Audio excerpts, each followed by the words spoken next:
Tush, never tell me. I take it much unkindly that thou, Iago, who's had my purse as if the strings were thine, shouldst know of this. Sblood, but you will not hear me. If ever I did dream of such a matter, abhor me. Thou toldst me thou didst hold him in thy hate. Despise me if I do not. 3 great ones of the city, in personal suit to make me his lieutenant, off cap to him. And by the faith of man, I know my price. I am worth no worse a place. But he, as loving his own pride and purposes, evades them. For, certes, says he, I have already chose my officer. And what was he? Forsooth, a great arithmetician, one Michael Cassio, a Florentine, who never set a squadron in the field, nor the division of a battle knows more than a spinster, unless the togaed consuls can propose as masterly as he. Mere prattle without practice is all his soldiership. But he, sir, had the election. And I, of whom his eyes had seen the proof at Rhodes, at Cyprus, on other grounds, Christian and heathen, must be belied and calmed by debtor and creditor. This countercaster, he in good time must his lieutenant be, and I, God bless the mark, his moorship's ancient. Ugh. By heaven, I rather would have been his hangman. Why, there's no remedy. Preferment goes by letter and affection, and not by old gradation, where each second stands heir to the first. Now, sir, bejudge yourself whether I am affined in any just term to love the more. I would not follow him, then. Oh, sir, content you. I follow him to serve my turn upon him. We cannot all be masters, nor all masters cannot be truly followed.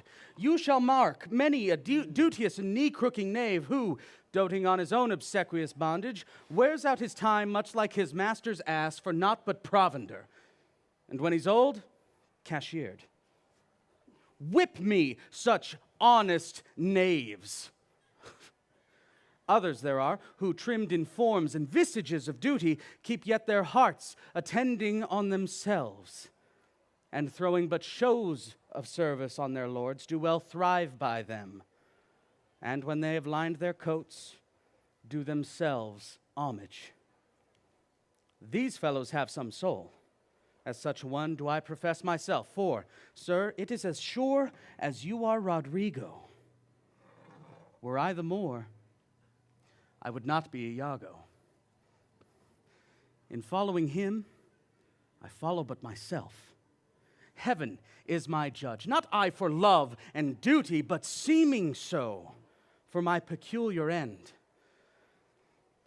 For when my outward action doth demonstrate the native act and figure of my heart in compliment extern, 'tis not long after that I shall wear my heart upon my sleeve for daws to peck at. I am not what I am. What fool fortunes does the thick lip sow if he can carry it thus? Call up her father. Rouse him, make after him, proclaim him in the streets, incense her kinsman, so that his joy be joy, yet throw such changes of vexation on it that it may lose some color. Oh, here's her father's house. I'll call aloud. Do with like timorous accent and dire yell, as when by night in negligence the fire is spied in populous cities. What ho, Brabantio! Signor Brabantio! Ho! What ho, thieves, thieves! Look to your house, your daughter, and your bags! Thieves! What is the reason for this terrible summons? What is the matter there? Signor, is all your family within? Are your doors locked? Why, wherefore ask you this? Swoon, sir, you are robbed. Put on your gown for shame. Your heart is burst. You are missing half your soul. And now, very now, an old black ram is tupping your white ewe. Arise, awake the snorting citizens with the bell, or else the devil will make a grandsire of you. Arise, I say. What, have you lost your wits? Most Reverend Signor, do you know my voice? Not I. What are you? My name is Rodrigo. The worse are welcome. I have charged thee not to haunt about my doors. In honest plainness, you have heard me say, my daughter is not for thee. And now, in madness, after supper and distempering draughts, in malicious bravery, thou comest to start my quiet. Sir. But I suppose you must needs be sure. My spirit and my place have it in their power to make this bitter to thee. Patience, good sir. What speakest thou of robbery? This is Venice. My house is not a grange. Most grave Brabantio, in simple and pure soul, I come to you. Swoon, sir, you are one of those that will not serve God if the devil bids you. Because we have come to do you a service and you think we are ruffians, you will have your daughter covered with a Barbary horse, you'll have your nephews neigh to you, you'll have coursers for cousins and jennets for Germans. What profane wretch art thou? I am one, sir, who comes to tell you, your daughter and the Moor are now making the beast with two backs. Thou art a villain. You are a senator. Thou shalt answer for this. I know you, Rodrigo. I'll answer anything, sir, but I beseech you, if it be your pleasure and most wise consent, as partly I find it is, that your fair daughter, at this odd even and dull watch of the night, hath been transported with no worse nor better guard, but with a knave of common hire, a gondolier, to the gross clasps of a lascivious Moor. If this be known to you and your allowance, we then have done you bold and saucy wrongs. But if you know not this, my manners tell me we have your wrong rebuke. Do not think that from some sense of all civility I would thus play and trifle with your reverence. Your daughter, if you have not given her leave, I say again, hath made a gross revolt, tying her duty, beauty, wit, and fortunes in the arms of extravagant and wheeling stranger of here and everywhere. Straight! Satisfy yourself. If she is within her chambers or your house, let loose on me the justice of the state for thus deluding you. Strike on the tinder. Oh, bring me a taper. Call up all my people. This accident is not unlike my dream. Belief of it oppresses me already. Light, I say. Light! Oh, farewell, for I must leave you. It seems not meet nor wholesome to my place to be produced as if I stay I shall against the Moor. Although I do know the state, this may gall him with some check, cannot with safety cast him, for he's embarked with such loud reason to the Cyprus wars, which even now stand in act, that for their souls another of his fathom they have none to lead their business. Now, although I do hate him as I do hell pains, yet for necessity of present life, I must show out a flag and sign of love, which is indeed but sign. That you shall surely find him, lead to the Sagittary, the raised search, and there will I be with him. Farewell.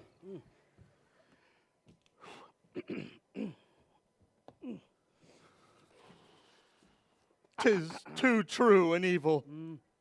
Gone she is. And what's to become of my despised time is naught but bitterness. Now, Rodrigo, where did you see her? Oh, the poor girl. With the Moor, sayest thou? Oh, she deceives me past thought. How did you know it was she? Oh, goodness. Go, call up my people, raise all my kindred.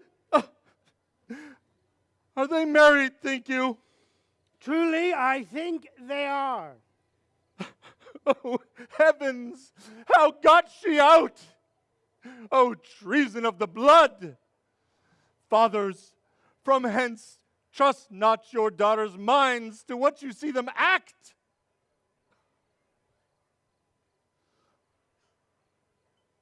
Are there not charms by which the properties of youth and maidenhood may be abused?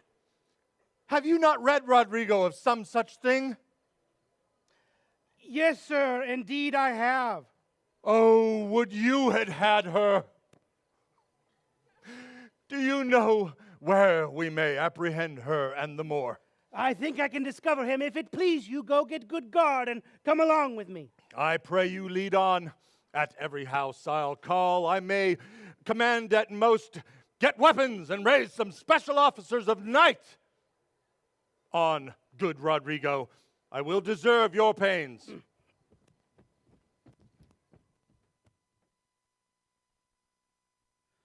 Though in the trade of war I have slain men, I hold it very stuff of the conscience to do no contrived murder. I lack iniquity sometimes to do me service. 9 or 10 times I had thought to have yerked him here under the ribs. 'Tis better as it is. Nay, but he spake such scurvy and provoking terms against your honor, that with what little godliness I have, I did full hard forbear him. But, sir, tell me but this. Are you fast married? For be you assured that the Magnifico is well beloved, and hath in his effect a voice potential as double that as the Duke's. He will divorce you, or put upon you what restraint and grievance the law, with all his might to enforce it on, will give him cable. Let him do his spite. My services I have done the Signory shall out-tongue his complaints. 'Tis yet to know, which when I know that boasting is an honor I shall promulgate, I fetch my life and being from men of royal siege, and my demerits may speak unbonneted to as proud as fortune as this that I have reached.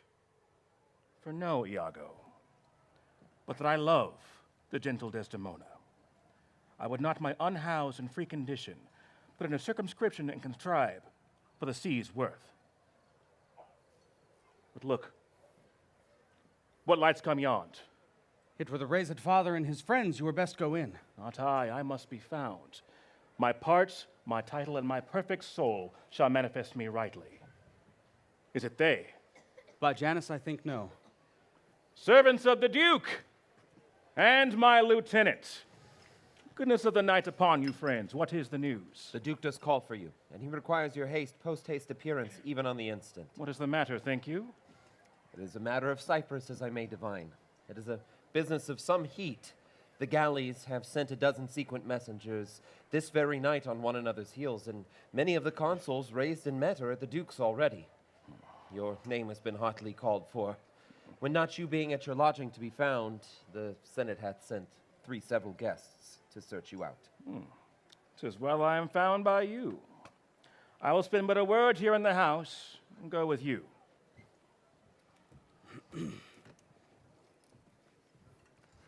Ancient, what makes he here? Marry, he tonight hath boarded a land carrack that if it prove lawful prize, he's made for life. I do not understand. Faith, he's married. To who? Married to... Come, Captain, will you go? Have with you. Oh, look, another troop to search for you. It is Brabantio, General. Be advised he comes to bad intent. Holla! Stand there. Down with him, thief! You, Rodrigo, come, sir, I am for you. Keep up your bright swords, for the dew will rust them. Good senor, you shall have more command with years than with your weapons. O thou foul thief! Where hast thou stowed my daughter? Damned as thou art, thou hast enchanted her. For I'll refer me to all things of sense, if she in chains of magic were not bound. Whether a maiden so tender, fair, and happy, so opposite to marriage that she shunned the wealthy curled darlings of our nation, would ever, to incur a general mock, run from her guardage to the city bosom of such a thing as thou, to fear and not to delight. Judge me the world if 'tis not gross in sense that thou hast practiced on her with foul charms. abused her delicate youth with drugs and minerals that weaken motion. I'll have disputed, 'tis most probable and palpable to thinking. I therefore apprehend and attach thee as an abuser of the world and a practicer of arts, inhibited and out of warrant. Lay hold of him. If he do resist, subdue him at his peril. Hold! Both you of my inclining and the rest. Were it my cue to fight, I should have known it without a prompter. Where did I go to answer this your charge? To prison, till such time of law and course of session call thee to answer for it. And what if I do obey? How will the Duke be there was satisfied, whose messengers are here about my side, upon some present business of the state to bring me to him? 'Tis true, most worthy signor. The Duke's in council, and your noble self, I'm sure, is sent for. What? The Duke in session at this... Bring him along. Mine is not an idle cause. The Duke and all my brothers of state cannot help but feel this wrong as 'twere their very own. For if such actions shall have passage free, bond slaves and pagans will our statesmen be.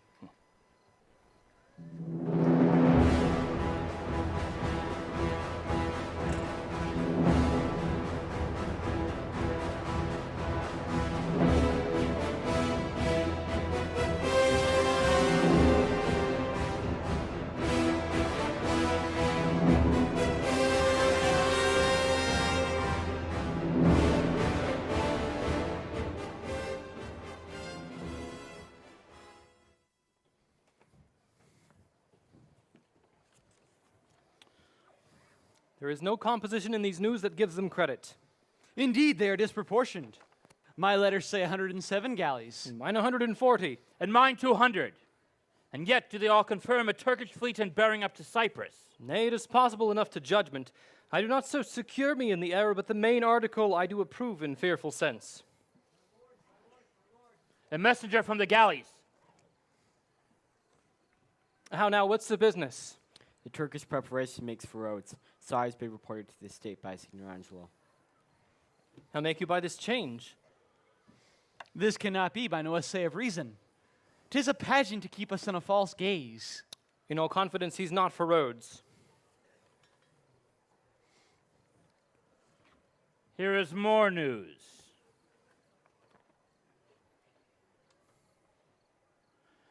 The Ottomites, steering with due course towards the Isle of Rhodes, have enjoined them there with an after fleet. Aye, so I thought. How many as you read? Of 30 sail. And now they do restem their backward course, bearing with frank appearance their purposes towards Cyprus. Signor Montano, your trusty and most valiant servitor, with his free duty recommends you thus, and prays you to relieve him. In all certainty is for Cyprus.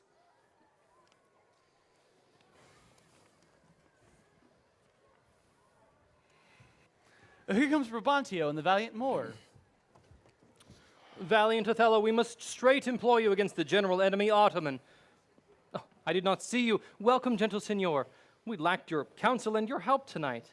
So did I yours, good your grace. Pardon me.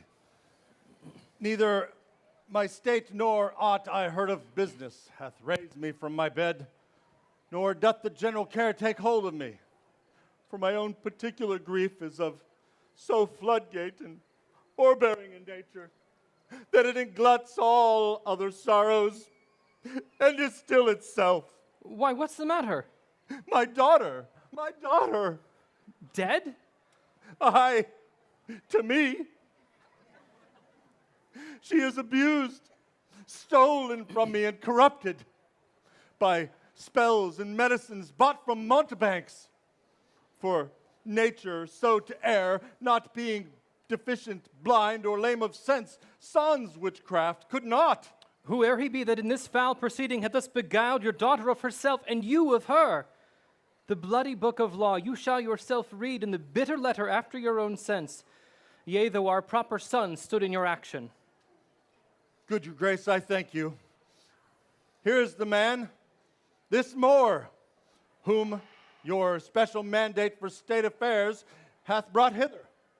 What in your own part can you say to this? Nothing, but it is so. Most potent, grave, and reverend signors, my very noble and approved good masters, that I have taken away this old man's daughter, 'tis most true. True that I have married her. The very head and front of my offending hath this extent, no more. Rude am I in my speech, and little blessed with the soft phrase of peace. For since these arms of mine had 7 years' pith, till now some 9 moons wasted, they have used their dearest action in the tented field. Little of this great world can I speak more than pertains than feats of broil and battle. Therefore I do little grace to my cause in speaking for myself. But by your gracious patience, I will around unvarnished tale deliver of my whole course of love. What drugs, what charms, what conjuration, and what mighty magic I am proceeding charged withal. I won his daughter. A maiden never so bold, of spirit so still and quiet that her motion blushed at herself.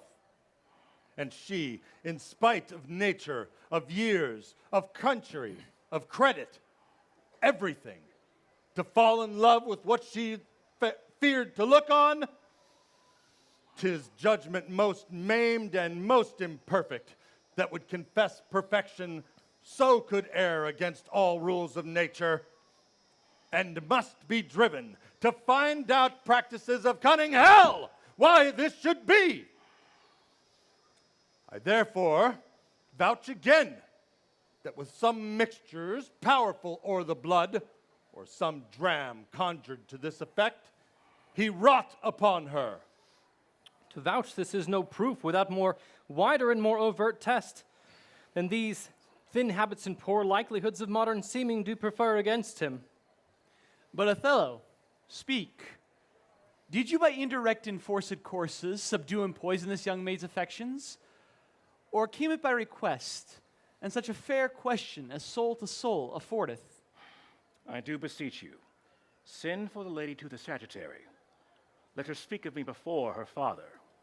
If you do find me foul in her report, the trust, the office I do hold of you, not only take away, but let your sentence even fall upon my life. Fetch Desdemona hither. Ancient, conduct them. You best know the place. Until she come, as truly as to heaven, I do confess the vices of my blood. So justly to your grave ears, I will present how I did thrive in this fair lady's love, and she in mine. Say it, Othello. Her father loved me, oft invited me, still questioned me the story of my life. From year to year, the battles, sieges, wages that I have passed.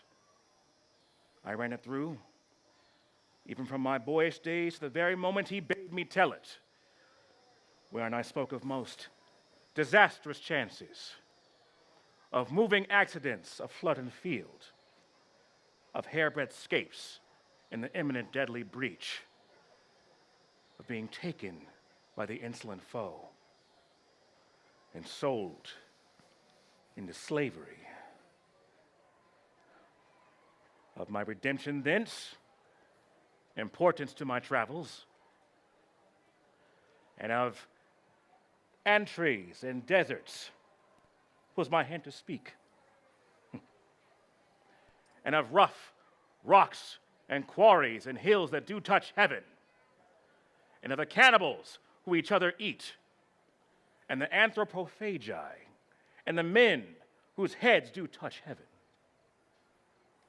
This to hear, would Desdemona seriously incline, which I, observing, took once a pliant hour to draw from her in earnest prayer. I often did beguile her of her tears when I spoke of some distressful stroke that my youth had suffered. My story being done, she gave thanks. 'Twas strange. 'Twas passing strange. 'Twas pitiful. 'Twas wondrous pitiful. She wished she had not heard it, and yet she wished that God had made her such a man. And she told me that if I had a friend that loved her, I need only teach him how to tell my story, and that would woo her. Upon this hint I spake. She loved me for the dangers that I had passed, and I loved her for that she did pity them. This is the only witchcraft that I have used. Here comes the lady. Let her witness it. I think this tale would win my daughter too. Good Brabantio, take up this mangled matter at the best. Men do their broken weapons rather use in their bare hands. I pray you, hear her speak. If she confess to be half the wooer, destruction on my head if my bad blame light on the man.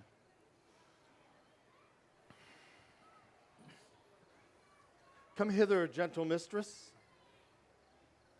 Do you perceive in all this noble company where thou most dost owe obedience? My noble father, I do perceive here a divided duty. To you, I am bound for life and education. My life and education both do learn me how to respect you. You are the lord of duty. I am, hitherto, your daughter. But here's my husband, and so much duty as my mother showed to you, preferring you before her father, so much I challenge that I may profess due to the more, my lord. God be with you. I pray you, good your grace, on to the state affairs. I had rather adopt a child than beget it.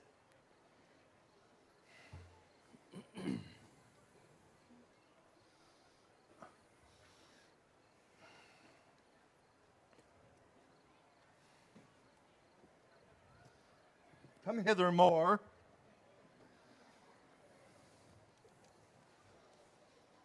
I hereby give thee with all my heart that but which thou already hast. With all my heart I would keep from thee.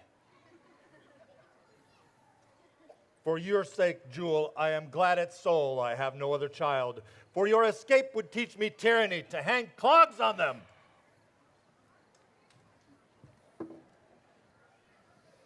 I have done. Your grace, please proceed to the affairs of state. The Turk with the most mighty preparation makes for Cyprus. Othello, the fortitude of the place is best known to you, and though we have their substitute of most allowed sufficiency, yet opinion, a sovereign mistress of effects, throws a more safer voice on you. You must therefore be content to slubber the gloss of your new fortunes with this more stubborn and boisterous expedition. The tyrant custom, most grave senators, have made the steel and flinty couch of war my thrice-driven bed of down. I acknowledge a natural and prompt alacrity I find in hardness, and do undertake these present wars against the Ottomites. Most humbly, bending to your state, I crave fit disposition for my wife, with all the accommodation besort with levels of her breeding. Why at her father's? I'll not have it so. Nor I. Nor I. I would not there reside to put my father in impatient thoughts by being in his eye. Most gracious Duke, to my unfolding lend your prosperous ear, and let me find a charter in your voice to assist my simpleness. What would you, Desdemona? That I did love the more to live with him. My downright violence and storm of fortunes may trumpet to the world. My heart subdued, even to the very quality of my lord. I saw Othello's visage in his mind, and to his honors and his valiant parts did I my soul and fortunes consecrate.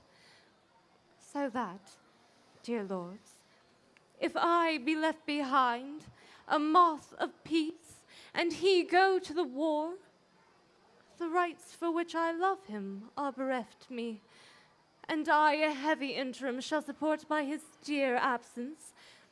Oh, let me go with him. Let her have your voices. Vouch with me, heaven. Therefore I beg it not to please the palate of my appetite, nor to comply with heat, the young affects in me defunct, in proper satisfaction, but to be free and bounteous to her mind. And heaven defend your good souls, if you think your great and serious business scant, for she is with me. No.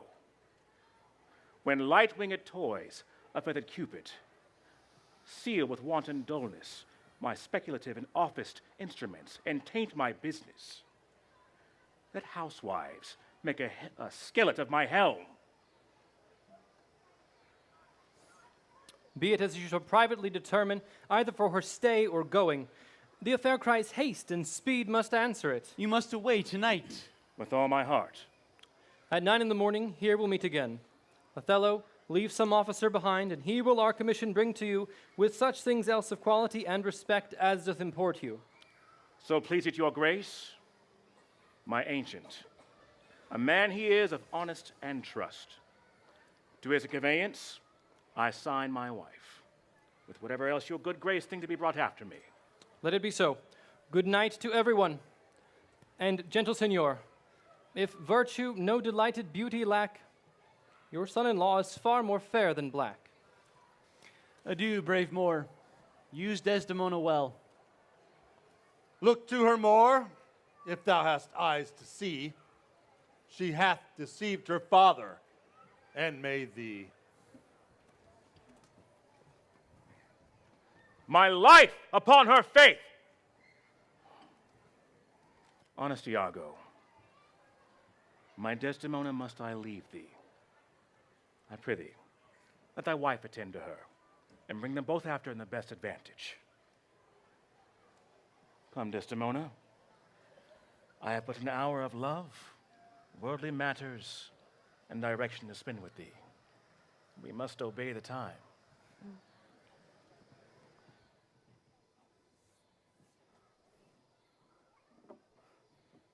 Iago, What sayest thou, noble heart? what will I do, thinkst thou?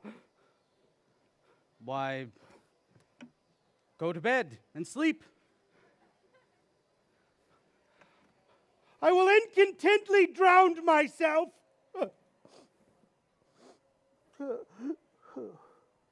If thou dost, I shall never love thee after. Why?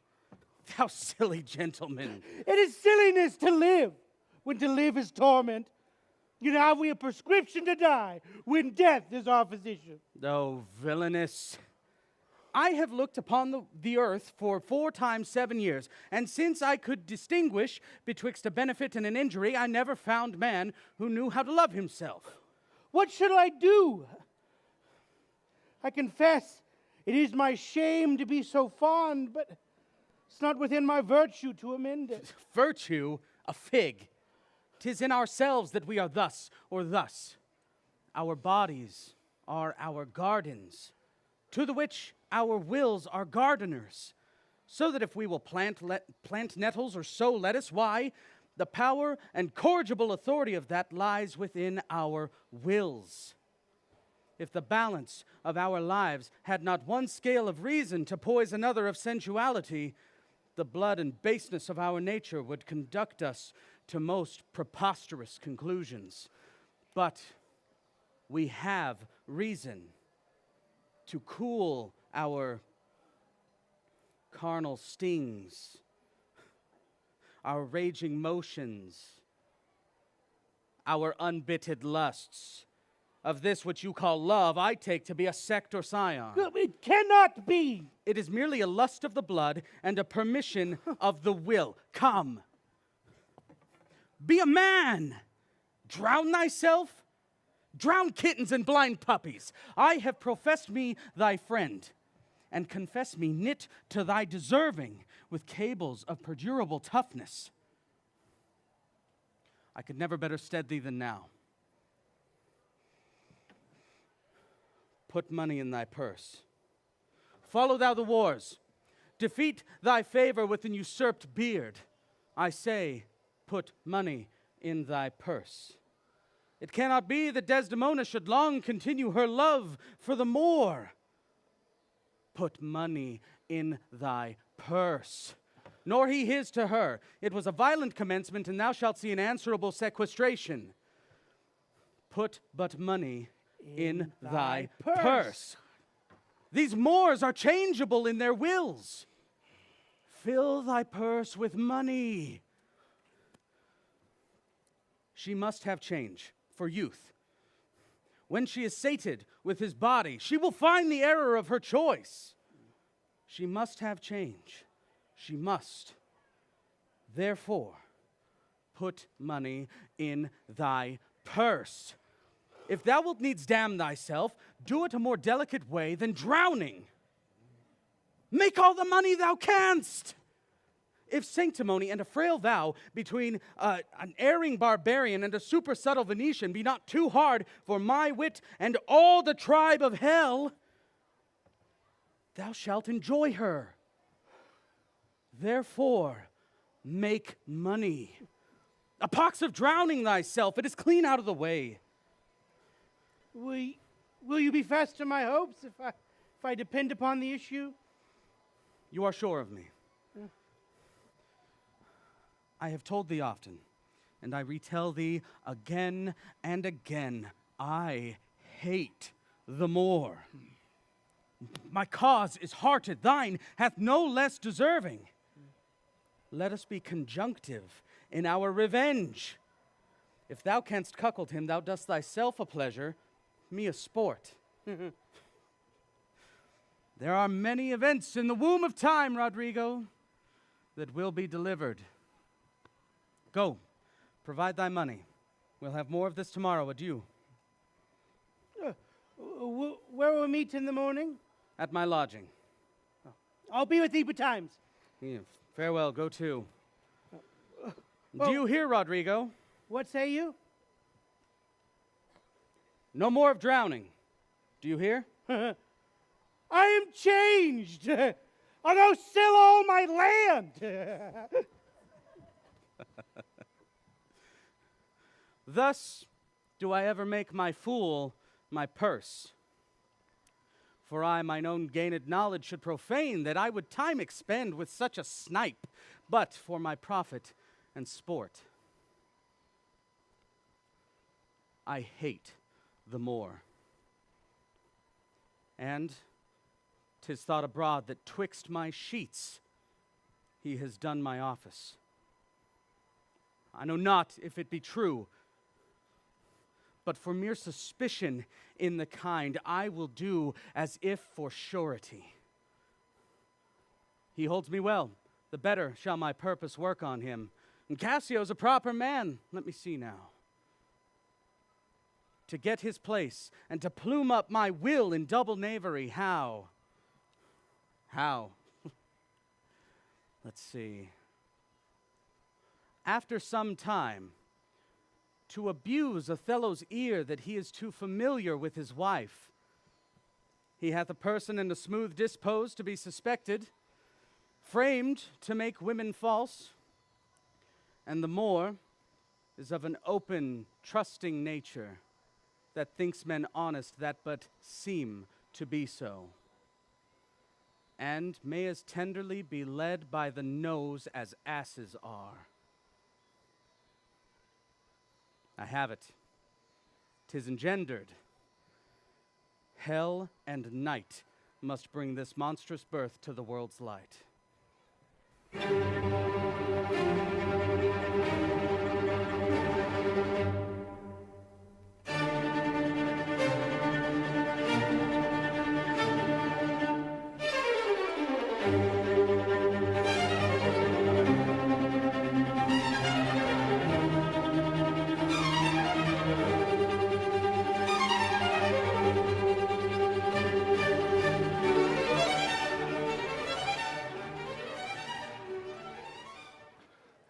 What from the cape can you discern at sea? Nothing at all. It is a high-wrought flood. I cannot twixt the heaven and the main descry a sail. Methinks the wind has spoke aloud at land. A fuller blast never shook our battlements. What shall we hear of this? A segregation of the Turkish fleet. For to but stand upon the foaming shore, the chidden billow seems to pelt the clouds. If that the Turkish fleet be not unsheltered and in bathe, they are drowned. It is impossible they bear it out. News, lads! Our wars are done! The desperate tempest has so banged the Turks that their designment fails. A noble ship of Venice has seen a grievous wreck and sufferance on most part of their fleet. How? Is this true? The ship is here put in, a Veronessa. Michael Cassio, lieutenant to the warlike Moor Othello, has come on shore. The Moor himself at sea. It is in full commission here for Cyprus. I'm glad on it. 'Tis a worthy governor. But this same Cassio, though he speak comfort touching the Turkish loss, yet he looks sadly and prays the Moor be safe, for they were parted with foul and violent tempest. Pray heaven he be, for I've served him, and the man commands like a full soldier. Let's to the seaside, as well to see the vessel that's come in as to throw out our eyes for brave Othello. Come, let's do so, for every minute is expectancy of more arrivants. Thanks you, the valiant of this warlike isle, who so approved the Moor. Oh, let the heavens give him defense against the elements, for I have lost him on a dangerous sea. Is he well shipped? His bark is stoutly timbered, his pilot a very expert and approved allowance. So, therefore, my hopes not surfeited to death. Stand in bold cure. A sail! What noise? The town is empty. On the brow of the sea stand ranks of people who cry a sail. Oh, my hopes do shape him for the governor. They do discharge their shot of courtesy. Our friends, at least. Go, see to the news, and bring truth who 'tis that has arrived. I shall.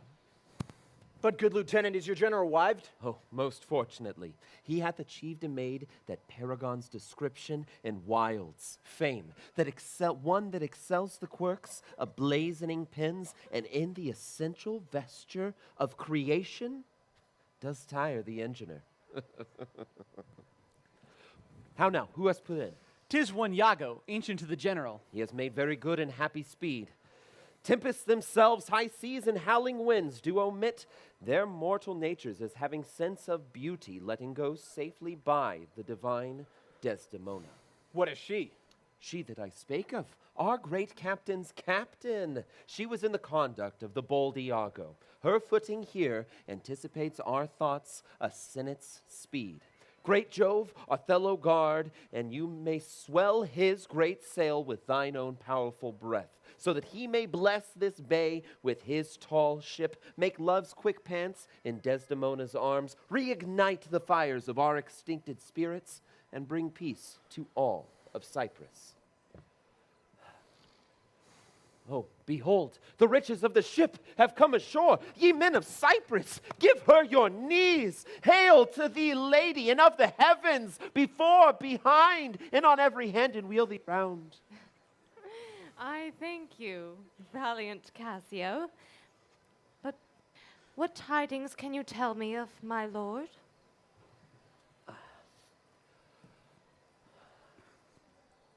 I do not know, nor do I know aught that he is well and he shall be here soon. Oh, but I fear, how lost you company? The great contention of the seas and skies parted our fellowship. But hark, a sail. They give their greeting to the citadel. This likewise a friend. See to the news. Good ancient, welcome. Welcome, mistress. Do not let it gall your patience, good Iago, that I show my manners here. 'Tis in my breeding that gives this bold show of courtesy. Oh, sir, if she would give you as much of her lips as of her tongue she oft bestows upon me, you'll have enough. Alas, she has no speech. Faith, too much. I find it still when I have list to sleep. And I grant before your ladyship that I think she puts her tongue a little in her heart and chides with thinking. You have little cause to say so. Come on, come on. You are pictures out of doors, bells in your parlors, wildcats in your kitchens, saints in your injuries, devils being offended, players in your housewifery, and huswives in your beds. Fie upon thee, slanderer. Nay, it is true, or else I am a Turk. You rise to play and go to bed to work. So you will not write my praise. Nay, let me not. But what praise couldst thou bestow upon a deserving woman indeed? One that, in the authority of her merit, is justly put on the vouch of very malice itself.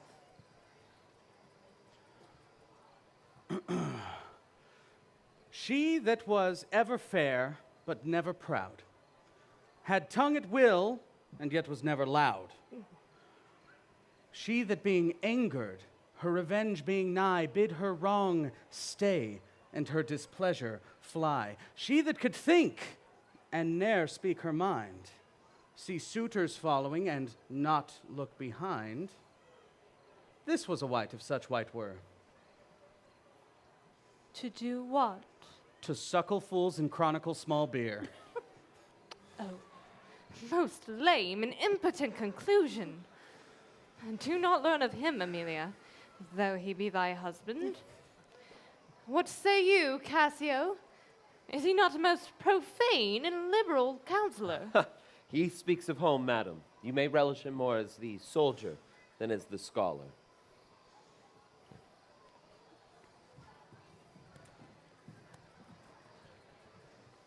He takes her by the palm. Ah, yes, whisper. With as little a web as this will I ensnare as great a fly as Cassio. Ah, yes, smile upon her. I will jive you in your courtship. You say 'tis true, 'tis so indeed. If such tricks as these strip you out of your lieutenantry, it would have been better you had not kissed your 3 fingers so oft.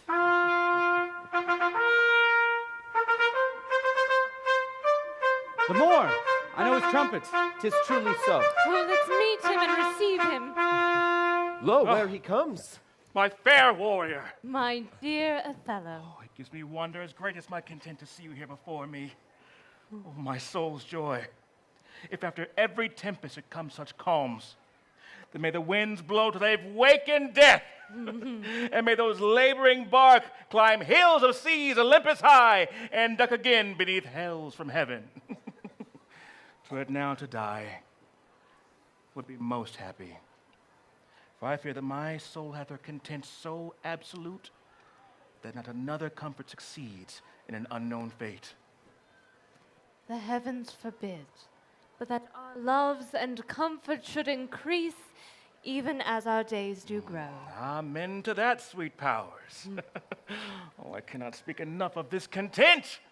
It stops me here. It is too much joy. And this is the greatest discord that e'er our hearts shall make. Oh, you are well tuned now. But I'll lay down the pegs to make this music, as honest as I am. Come, friends, let us to the castle. News. Our wars are done. The Turks are drowned. How does my acquaintance at this isle? Honey, you will be well desired at Cyprus. I have found great love amongst them. Oh, but I prattle out of fashion and I dote upon my own comforts. Iago, I pray thee, go to the docks and disembark my coffers, and bring the master to the citadel. He is a good one, and his worthiness doth challenge much respect. Come, Desdemona, once more, well met at Cyprus.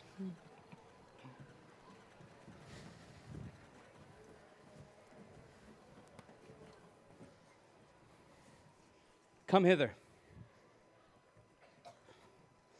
If thou beest valiant, as they say, base men being in love, have in their natures a nobility more than is native to them, list me. The lieutenant tonight watches for the court of guard. But I must first tell thee this. Desdemona is directly in love with him. With him? Why, 'tis not possible. Lay thy finger thus, and let thy soul be instructed. Mark me, with what violence she did first love the Moor, but for bragging and telling her fantastical lies. Her eye must be fed, and what delight shall she have to look upon the devil? When the blood is made dull by the act of sport, there should be again to inflame it, and to give satiety a fresh appetite. Loveliness in favor, sympathy in years, beauties, manners, all of which the Moor is defective in. Now, for want of these required conveniences, her delicate tenderness will find itself abused and begin to heave the gorge, disrelish, and abhor the Moor. Very nature will instruct her in it and compel her to some second choice.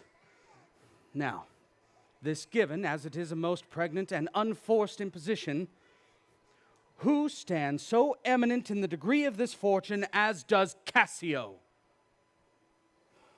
Besides, the knave is handsome, young, and hath all those requisites that folly and green minds look after. I cannot believe it in her. She is full of the most blessed condition. Blessed fig's end.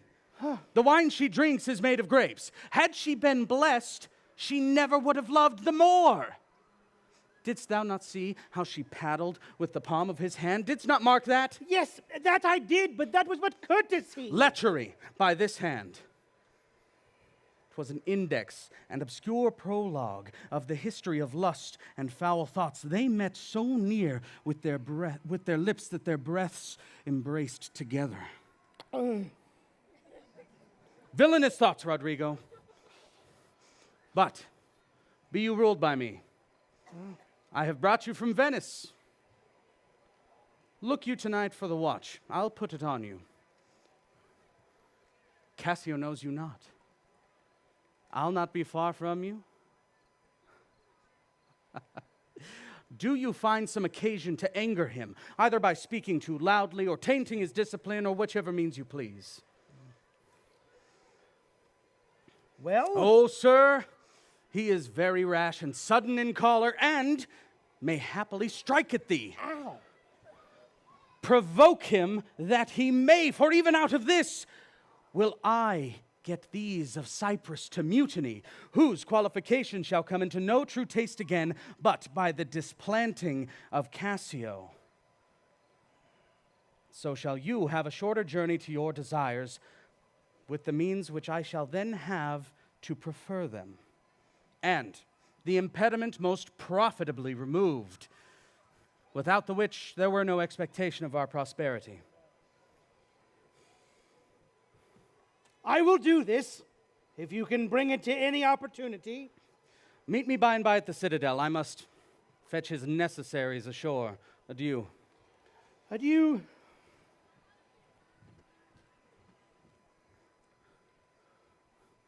That Cassio loves her, I do well believe it. That she loves him, 'tis apt and of great credit. And the more, howbeit I endure him not, is of an open, loving, noble nature, and I dare think may prove to Desdemona a most dear husband.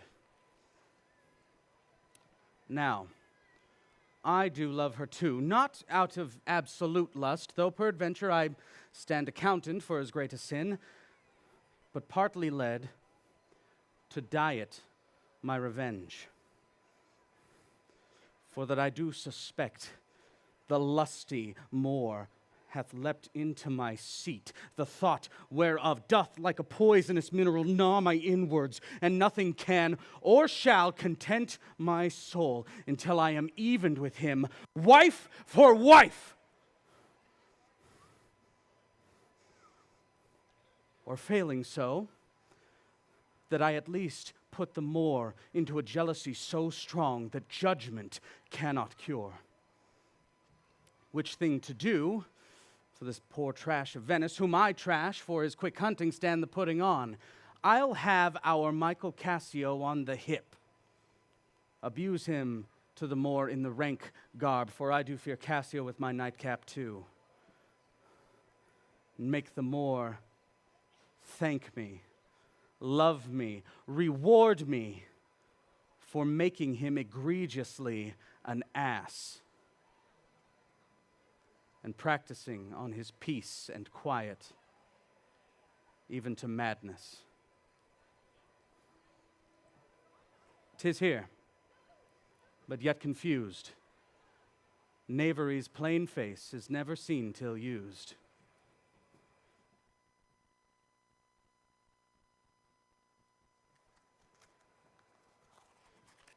It is Othello's pleasure, our noble and valiant general, that upon certain tidings now arrived, importing the mere perdition of the Turkish fleet, every man puts himself into triumph, some to dance, some to make bonfires, each man to what sport and revels his inclination leads him. For besides these beneficial news, it is a celebration of his nuptial. So much was his pleasure should be proclaimed. All offices are open, and there is full liberty of feasting from this present hour of 5 till the bell have tolled 11. Heaven bless the Isle of Cyprus and our noble general Othello.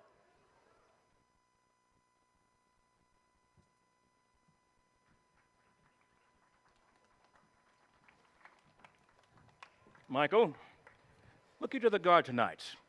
Let's teach ourselves that honorable stop not to outsport discretion. Iago hath direction on what to do, but notwithstanding, with my personal eye, I'll see to it. Iago is most honest. Michael, good night. Tomorrow at your earliest, let me have speech with you. Come, Desdemona.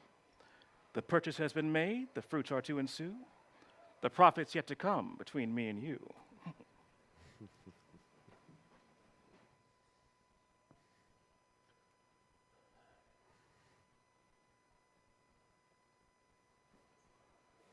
Welcome, Iago. We must to the watch. Not this hour, Lieutenant. 'Tis not yet 10 of the clock. Our general has thus cast us early for love of his Desdemona, whom let us not therefore blame. He hath not yet made wanton the night with her, and she is sport for Jove. She is a most exquisite lady. And I warrant, fun of game.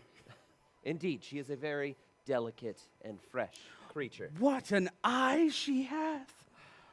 Methinks it sounds a parley of provocation. Indeed, an inviting eye, and methinks right modest. And when she sings, is it not an alarum to love? She is indeed perfection. Well, happiness to their sheets.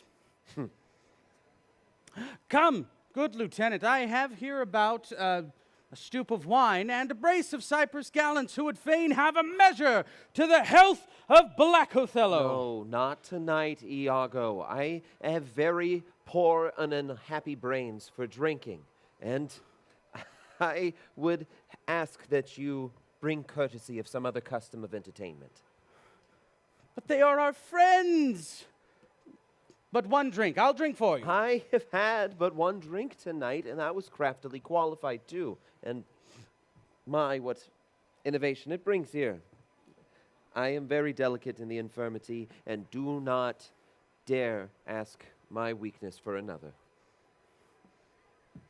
'Tis a night of revels. The gallants desire it. Where are they? They're here about the door. I pray, let them in. Fine, I'll do it, but it dislikes me. If I can fashion but one drink upon him, with that which he hath drunk tonight already, he'll be as full of quarrel and offense as my mistress's dog. Now, my sick fool Rodrigo, whom love hath turned almost the wrong side out, he tonight to Desdemona hath caroused potations pottle deep, and he's to watch.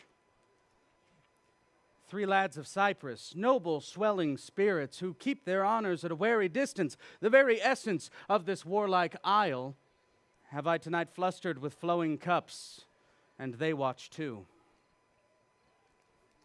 Now, amongst this flock of drunkards, am I to put our Michael Cassio in some action that will offend the isle? But here he comes.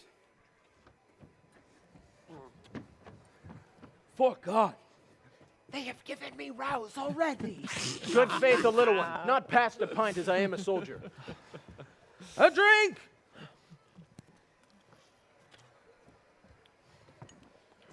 For God, a song.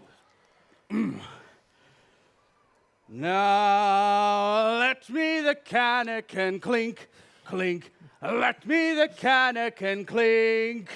A soldier's a man, oh man's life's but a span. Why not let a soldier drink?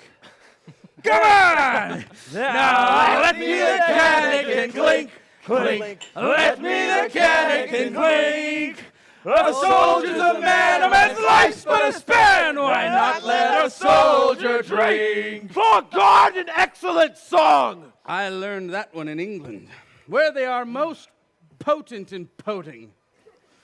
Your Dane, your German, your swag-bellied Hollander are nothing to your English. Is your Englishman so expert Why, in he his drinking? drinks with facility. Oh. Your Dane, dead drunk.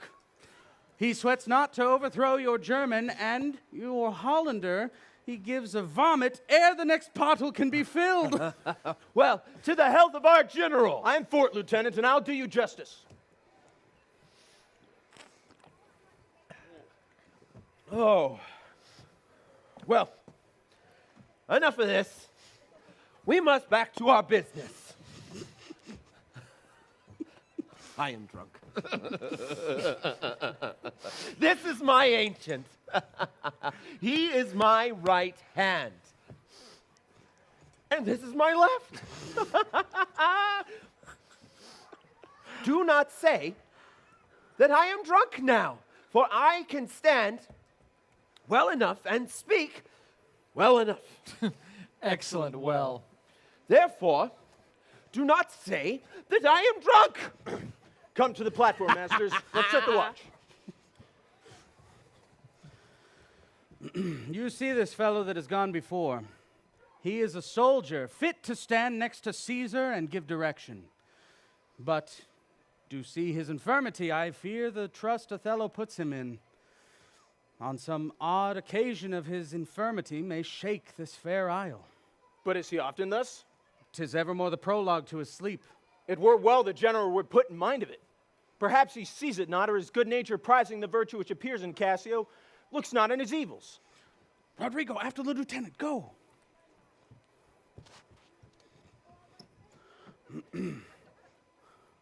And 'tis a great pity that the noble Moor should hazard such a place as his own second, with one of an engraft infirmity.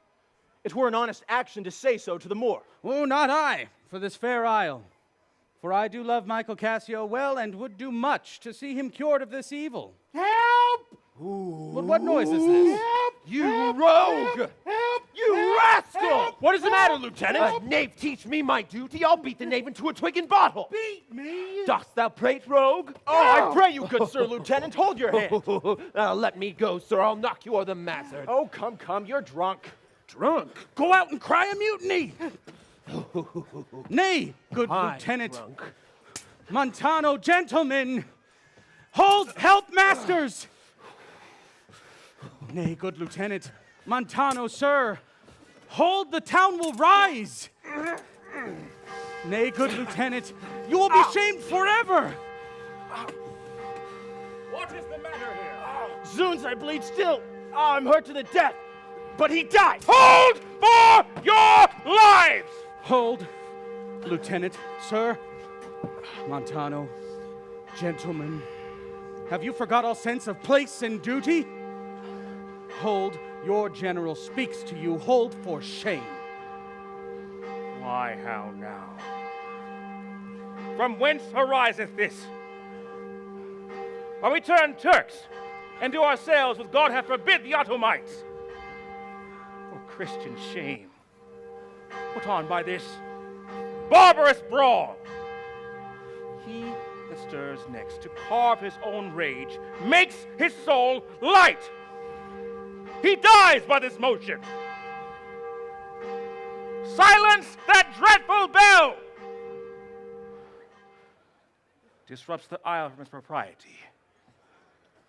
Speak, masters. What is the matter? Honest Iago, who looks dead with grieving, speak. Who began this? I do not know. All friends, but now, even now, as if some planet had unwitted men, swords out, thrusting at one another's breast in opposition bloody. I cannot speak any beginning to this peevish odds. How comes it, Michael, that you are thus forgot?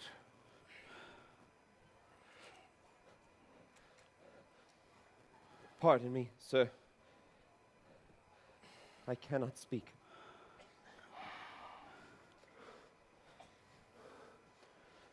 Worthy Montano, you were wont to be civil. The gravity and stillness of your youth the world hath noted, and your name is great in the mouths of the wisest censure. How is it that you unlace your reputation thus, and spend the rich opinion of your name for knight brawler? Speak!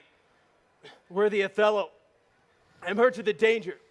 Your officer Iago can inform you, while I spare speech of something that I know.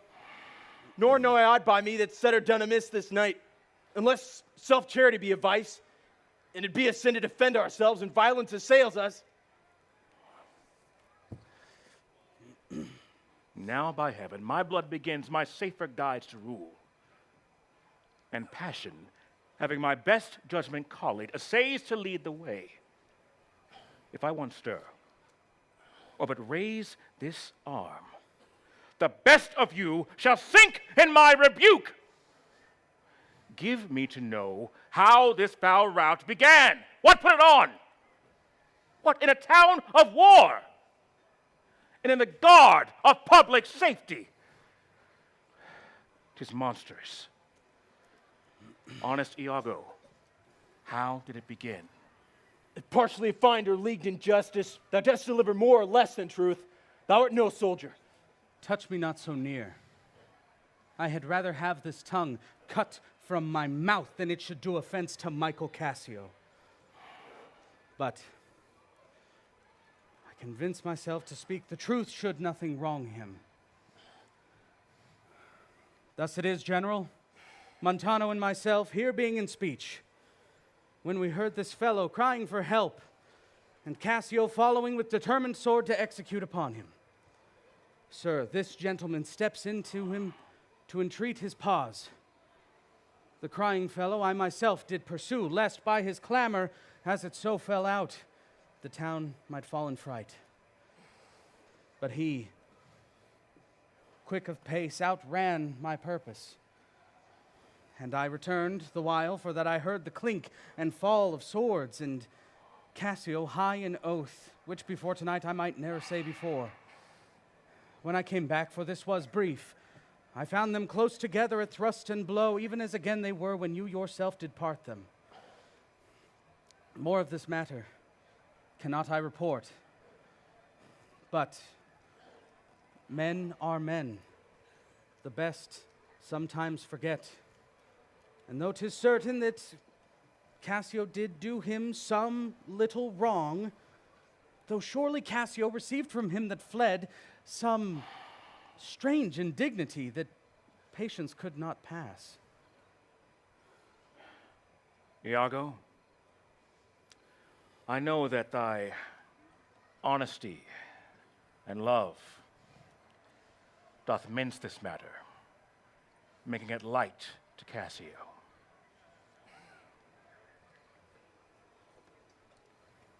Cassio,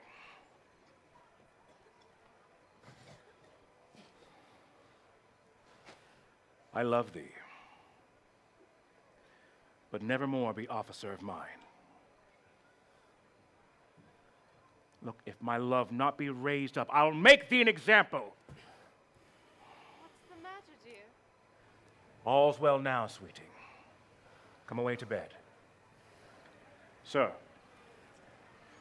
for your hurts, I myself shall be your surgeon. Lead him off. Iago, look about the town. Silence those who this vile brawl distracted. Come, Desdemona. 'Tis a soldier's life to have balmy slumbers waked with strife.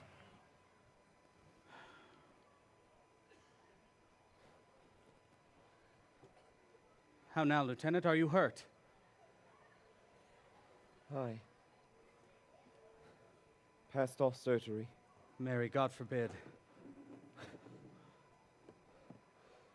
Reputation. Reputation. Reputation. I have lost my reputation.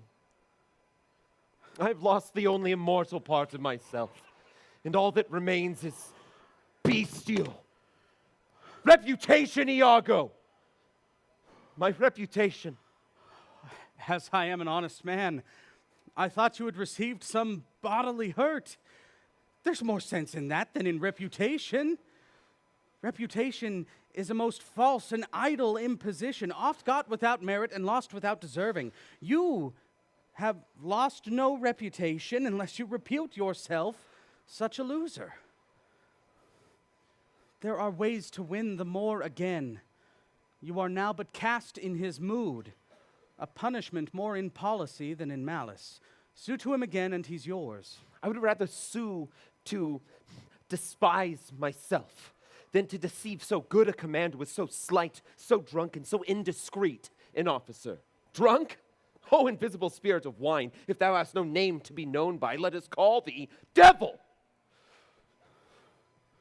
Lieutenant, what was he that you followed with your sword? What did he do to you? I know not. Is it possible? I remember a mass of things, but nothing distinctly. A quarrel, but nothing wherefore. Oh, that men should put an enemy in their mouths to steal away their brains and transform ourselves into beasts. Well, you are now well enough. How came you thus recovered? It has pleased the devil drunkenness to give place to the devil wrath. See one unperfectness inside myself to make me, frankly, despise myself. Come, you are too severe a moralist. I will ask for my place again, and he shall call me a drunkard. A sensible man now, by and by a fool, and presently a beast. Oh, strange that every inordinate cup is unblessed, and the ingredient, a devil. Good wine is a good familiar creature if it be well used. Proclaim no more against it. And, Lieutenant, I think you think I love you. Oh, I approve it, sir. I, drunk. You or any man may be drunk at a time. I will tell you what you shall do.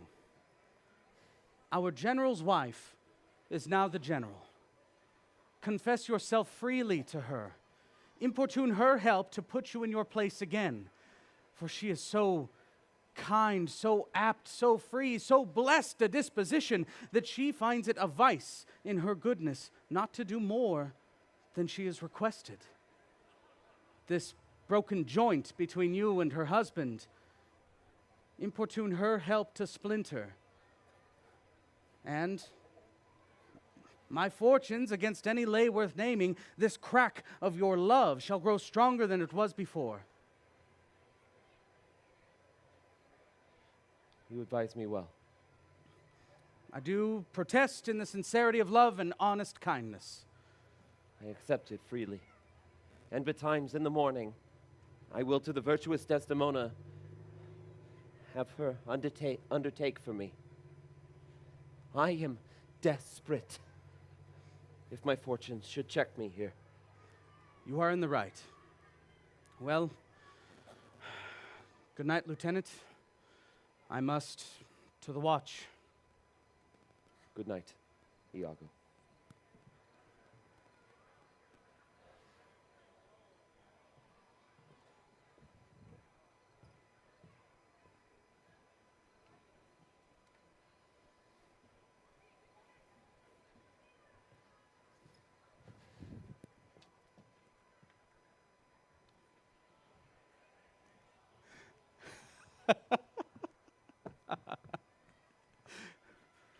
And what's he then that says I play the villain? When this advice is free I give, and honest, probable to thinking, and indeed the course to win the more again. 'Tis most easy the inclining Desdemona to subdue in any honest suit. She is framed as fortunate as the free elements, and for her to win the more, were it be to renounce his baptism, all seals and symbols of redeemed sin, his soul is so infettered to her love that she may make, unmake, do as she list, even as her appetite shall play the god with his weak function. How am I then a villain? To counsel Cassio to this parallel course directly to his good. Divinity of hell, when devils will the blackest sins put on, they do at first suggest with heavenly shows, as I do now. For whiles this honest fool plies Desdemona to repair his fortunes, and she for him pleads strongly with the Moor, I'll pour this pestilence in his ear, that she repeals him for her body's lust. And as she strives to do him good, she will undo her credit with the Moor. And so will I turn her virtue into pitch, and of her goodness make the net that shall enmesh them all. Ooh. How now, Rodrigo? My money is almost spent. I have been tonight exceedingly well cudgeled. And I think the issue will be I will have so much experience for my pains. And so, with no money at all, and little more wit, I return again to Venice. How poor are they that have not patience? What wound did ever heal but by degrees? Come, does it not go well? Cassio hath beaten thee, and thou, by that small injury, hast cashiered Cassio. Content thyself a while. Oh, by the mast 'tis morning. Pleasure and action do make the hours seem short. Retire thee. Go to where thou art billeted. Away, I say, we'll have more of this in the morning. Nay, get thee gone. Yeah.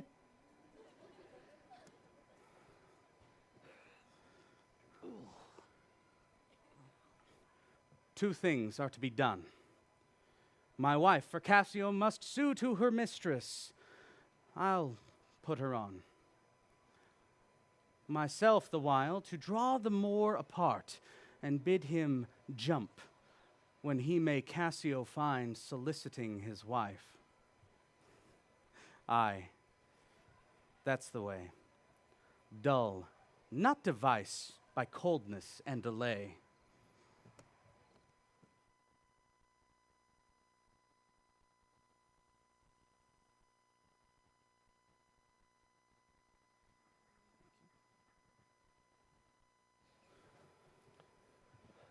In happy time, Iago. You have not been abed then? Why, no. The day had broke before we parted. I have made bold, Iago, to send in to your wife. My suit to her is that she will to the virtuous Desdemona procure me some access. I'll send her to you straight. And I'll find some means to draw the more apart so that your converse and business may be more free. I humbly thank you for it. I never knew a Florentine more kind and honest. Good morrow, good lieutenant. I'm sorry for your displeasure, but all will sure be well. The general and his wife are talking of it, and she speaks for you stoutly. The Moor replies that he who you heard is of great fame in Cyprus and great affinity, and that in wholesome wisdom he needs not but refuse you. He does protest that he loves you, and needs no other suitor to his liking to take the safest occasion in the front and bring you in again. Yet, I beseech you, if you think fit or that it will be done, give advantage to me of some brief discourse with Desdemona alone. I pray you come in. I will bestow you where you have time to speak your bosom freely. I am much bound to you.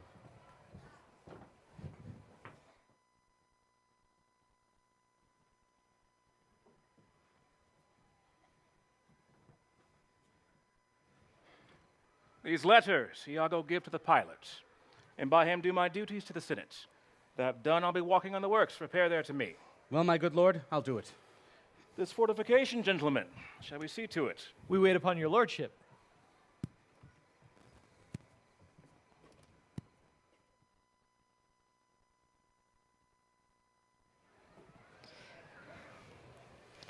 Be thou assured, good Cassio, I will do all my abilities on thy behalf. Good madam, do. I warrant it grieves my husband as though the case were his. Oh, that's an honest fellow. Do not doubt, Cassio, but that I shall have my lord and you again as friendly as you were. Bounteous madam, whatever shall become of Michael Cassio, he is never anything but your true servant. I know it. I thank you. You do love my lord, you have known him long, and be you well assured he shall in strangeness stand no further off than in a polite distance. Aye, but lady, that policy may only last so long, or feed upon such nice and waterish diet, or breed itself so into circumstance that I being gone and my place supplied, my general will forget my love and service. Oh, do not fear that. Before Amelia here, I give thee warrant of thy place. Assure thee, if I do vow friendship, I'll perform it to the last article.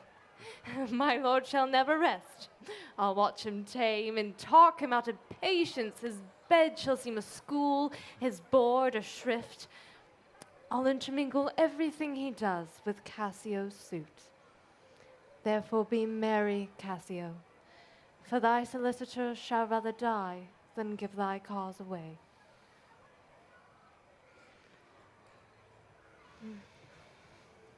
Good madam, here comes my lord. Oh, madam, I must take my leave now. Why, stay and hear me speak. Not now, madam. I am very ill at ease, unfit for mine own purposes. Well, do your discretion. Huh. I like not that. What dost thou say? Just that if... nothing, my lord. Was not that Cassio parted from my wife? Cassio, my lord, no. I should not think it so that he would steal away so guilty-like seeing you coming. I do believe 'twas he.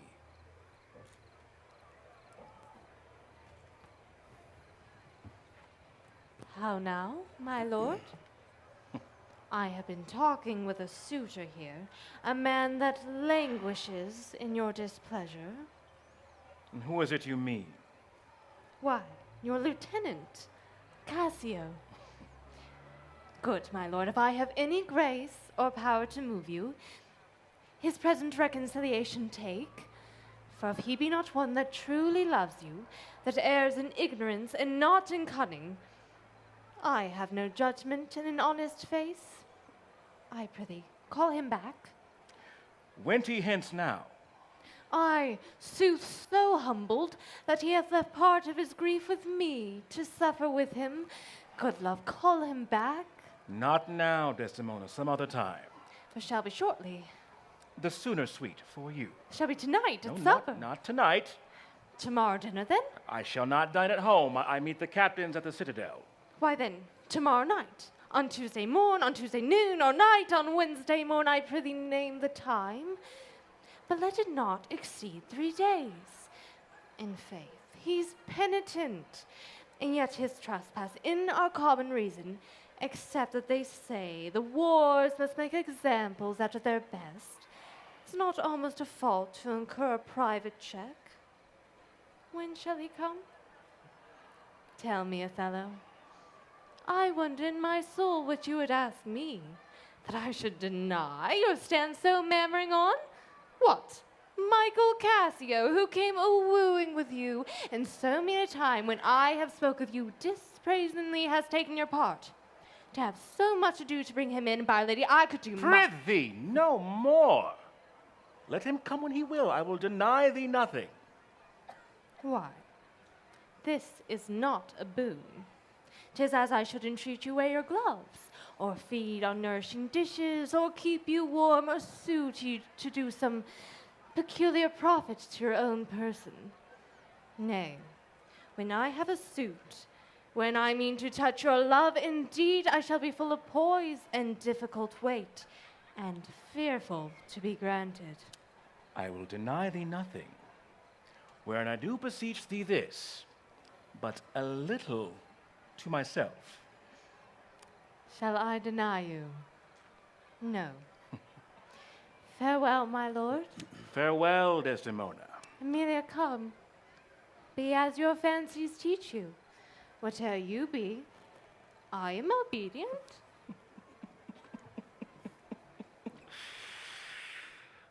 Ah, excellent wretch. Perdition catch my soul. But I do love thee. And when I love thee not, chaos has come again. My noble lord, What dost thou say, Iago? did Michael Cassio, when you wooed my lady, know of your love? He did, from first to last. Why dost thou ask? But for satisfaction of a thought, no further harm. Why of thy thought, Iago? I did not think they had been acquainted. Oh, yes, and came between us very oft. Indeed. Indeed. Aye, indeed. Discernest thou aught in that? Is he not honest? Honest, my lord. Aye, honest, aye. My lord, for aught I know. What dost thou think? Think, my lord. Think, my lord. By heaven, thou echo me, as if thou had some monster in thy thought too hideous to be shown. Thou dost mean something. I heard you say even now that thou likest not that when Cassio left my wife. What didst thou not like? And when I told thee that he was of my counsel throughout my whole course of wooing, thou criedest indeed, as if thou had shut up in thy brain some horrible conceit. If thou dost love me, show me your thoughts. My lord, you know I love you. I think thou dost. And because I know that thou art full of love and honesty, and weighest thou thought before giving them breath, therefore these stops of thine frighten me the more. For a false and disloyal knave, they are tricks of custom. But for a man who's just, they are close dilations, working from the heart, which passion cannot rule. I dare be sworn that Cassio's honest. I think so too. Men should be what they seem, or those that seem not what they might seem none. Certain, men should be what they seem. Why then, I think Michael Cassio's an honest man. Nay, nay, yet there's more in this. I prithee, let me know thy thinkings. As thou dost ruminate, give me thy worst of thoughts, the worst of words. My lord, I do beseech you, though I am bound to every act and duty, I am not bound to that which all slaves are free to. Utter my thoughts? Why say they are vile and false? As whereas that palace whereunto foul things sometimes intrude not, who has a breast so pure, where some uncleanly apprehensions keep court in law days and in sessions sit with meditations lawful? Thou dost conspire against thy friend, Iago, if thou thinkest him wronged, and make his ear a stranger to thy thoughts. My lord, I perchance am vicious in my guess, as though I do confess it is my nature's plague to spy into abuses, and oft my jealousy shapes faults that are not. Would your wisdom, then, from one who so imperfectly conceits, would take no notice, nor build yourself a trouble out of his scattered and unsure observance, it were not for your good, nor your quiet, nor my manhood, honesty, or wisdom to let you know my thoughts. What dost thou mean? Good name in man and woman, good my lord, is the immediate jewel of their souls. He who steals from me my purse steals trash. 'Tis something, nothing, 'twas mine, 'tis his, and has been slave to thousands. But he that filches from me my good name robs me of that which not enriches him and makes me poor indeed. By heaven, I'll know thy thoughts. You cannot. Were my heart in your hand, nor shall not, whilst 'tis in my custody. Oh, beware, my lord, of jealousy. It is the green-eyed monster which doth mock the meat it feeds on. That cuckold lives in bliss, who certain of his fate loves not his wronger, but oh, what damned in minutes tells he o'er, who dotes, yet doubts, suspects, yet strongly loves. Misery. Poor and content is rich, and rich enough. But riches fineless is as poor as winter to he that ever fears he shall be poor. O heaven and the souls of all my tribe defend from jealousy. Why? Why is this? Thinkest thou I'd make a life of jealousy and follow the still changes of the moon with fresh suspicions? No. To be once in doubt is once to be resolved. Exchange me for a goat when I turn the business of my soul to such exsufflicate and blown surmises matching thy inference. 'Tis not to make me jealous to say that my wife is fair and feeds well, is free and merry, and sings and plays and dances well. Where virtue is, these are more virtuous. Nor shall I fear or doubt her revolt, for she had eyes, and she chose me. No, Iago, I'll see before I doubt, and when I doubt, I'll prove, and on the proof, there's no more but this: away at once with love or jealousy. I am glad of this, for now I shall have reason to show you the love and duty which I bear you with franker spirit.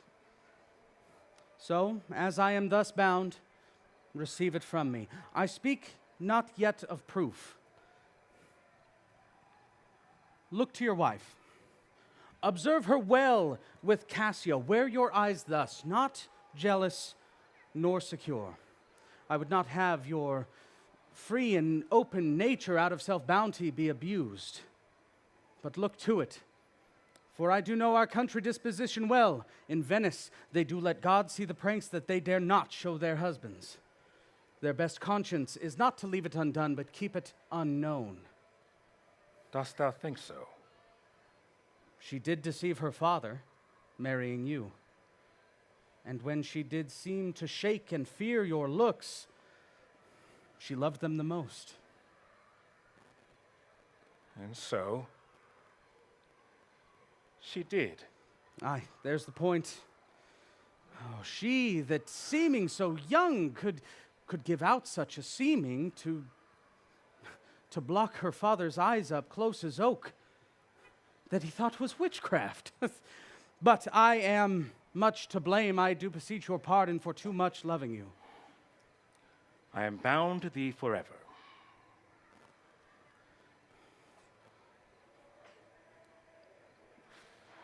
My lord, I see that this has a little upset your spirits. No, not a jot, not a jot. Your faith, I fear it has. I hope you consider that what is spoke comes from my love. But I do see you are moved. I am to pray you not to strain my words to grosser issue, nor to further reach than to suspicion. I will not. Should you do so, my lord, my words would fall into such vile success that my thoughts aim not at. Cassio is my worthy friend. My lord, I see you are moved. No. No, not much moved. I do not think but that Desdemona is honest. Well, long live she so, and long live you to think so. And yet,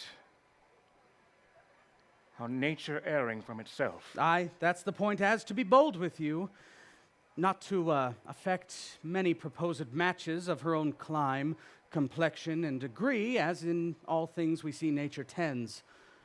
Oh, one may smell in such a will foul disposition, thoughts unnatural.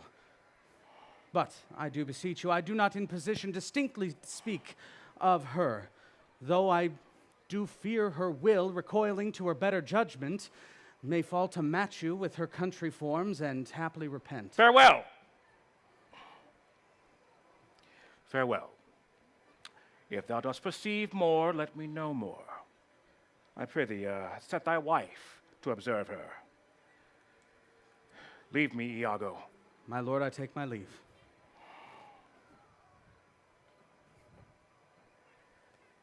Why did I marry? This honest creature no doubt knows more, much more, than he unfolds. My lord, I would I might beseech your honor to scan this thing no further. Leave it to time. Though it be proper that Cassio should have his place, for indeed he fills it up with great ability, though if you please, hold him off a while, for by that you shall perceive him and his means. And note, should your lady strain his entertainment with any strong or vehement importunity, much may be seen in that. In the meantime, let me be thought too busy in my fears, for were the cause to fear I have, I am, and hold her free. Fear not my government. I once more take my leave.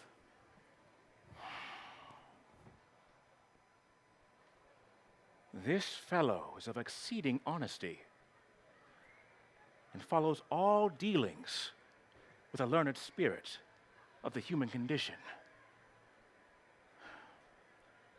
She's gone.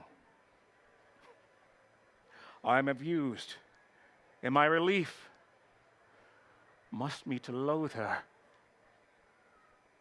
Oh, curse of marriage, that we can call these delicate creatures ours, but not their appetites.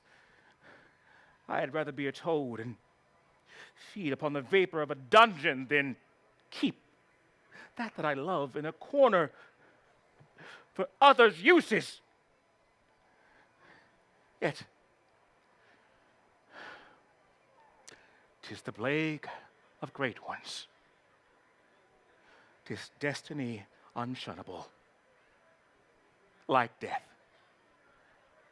Even now, that forked plague faces us when we do quicken. Look, there she comes. If she be false, then heaven mocks itself. I'll not believe it. How now, my dear Othello? Your dinner and the generous islanders by you invited do attend your presence. I am to blame. Why do you speak so faintly? Are you not well? I have a pain in my forehead here. Faith, that's with watching. 'Twill away again. Let me bind it hard. Within the hour it will be well. Your napkin is too little. Let it go. I am very sorry that you are not well.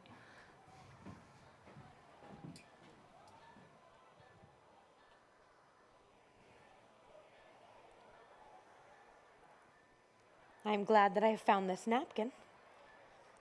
It was her first remembrance from the moor. My wayward husband hath 100 times wooed me to steal it. But she so loves the token.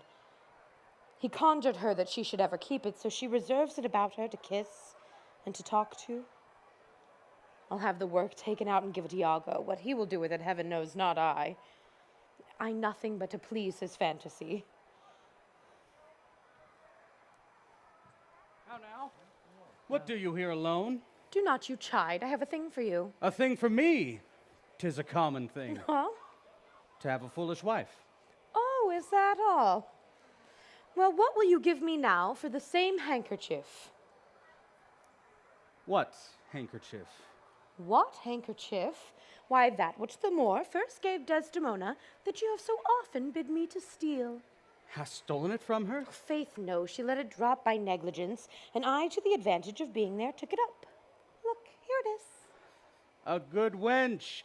Give it me. What will you do with it that you have been so earnest as to have me filch it? Why, what's that to you? Well, if it be not for some purpose of import, give it me again. Poor lady, she'll run mad when she lacks it. Be not a known on it. I have a use for it. Go, leave me.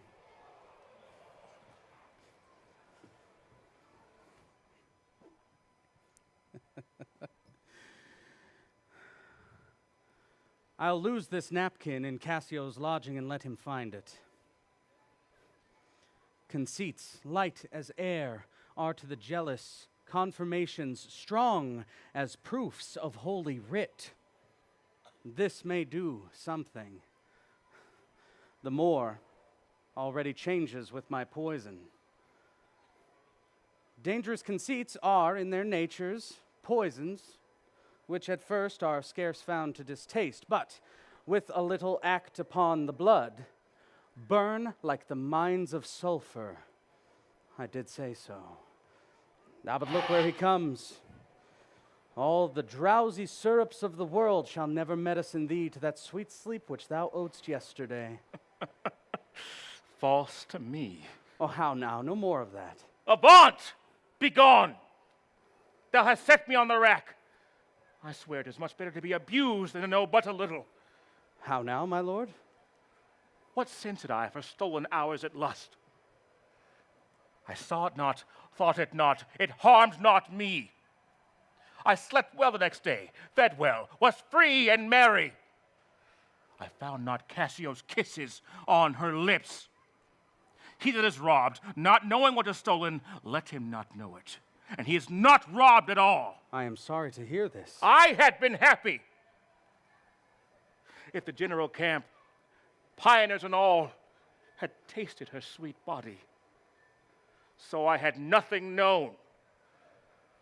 Oh, now, forever, farewell the tranquil mind, farewell content, farewell the plumed troops and the big wars that make ambition virtue. Oh, farewell!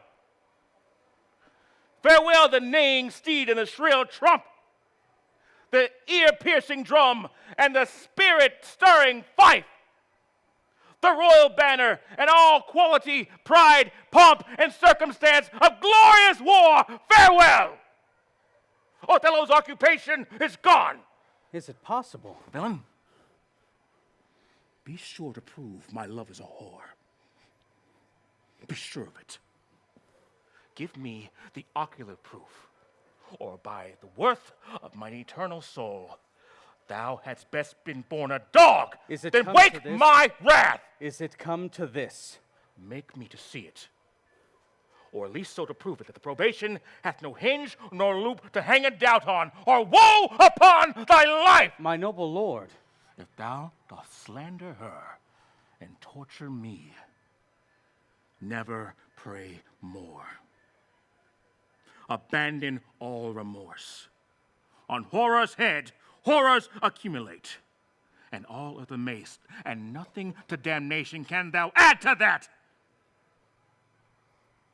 Oh, grace. Oh, heaven forgive me. Are you a man? Have you a soul or sense? God be with you. Take my office. Oh, Wretched fool that lives to see thine honesty a vice. Take note, O world! To be direct and honest is not safe. I thank you for this profit, and from hence I'll love no friend, since love breeds such offense. Nay. Stay. Thou should be honest. I should be wise, for honesty is a fool, then loses that it works for. By heaven, I think that my wife is honest, and I think she is not. I think that thou art just, and I think thou art not. I'll have some proof. Her name was as fresh as Diane's visage, and is now as black and begrimed as my own face. If there be cords or knives, poison or fire or suffocating streams, I'll not endure it. Would I be satisfied? I see you are eaten up with passion. I do repent me that I put it to you. You would be satisfied. Would? Nay, I will. And will, but how? How satisfied, my lord? Would you, the observer, grossly gape on, behold her topped? Death and damnation! It were a tedious thing, I think, to bring them to that place. How then? What can I say? How satisfied? It is impossible that you should see this, but I say, if importunity and strong circumstance that lead directly to the door of truth may give you satisfaction, you shall have it. Give me a living reason she's disloyal. I like not the office, but sith I am entered into it thus far, pricked to it by foolish honesty and love, I will go on.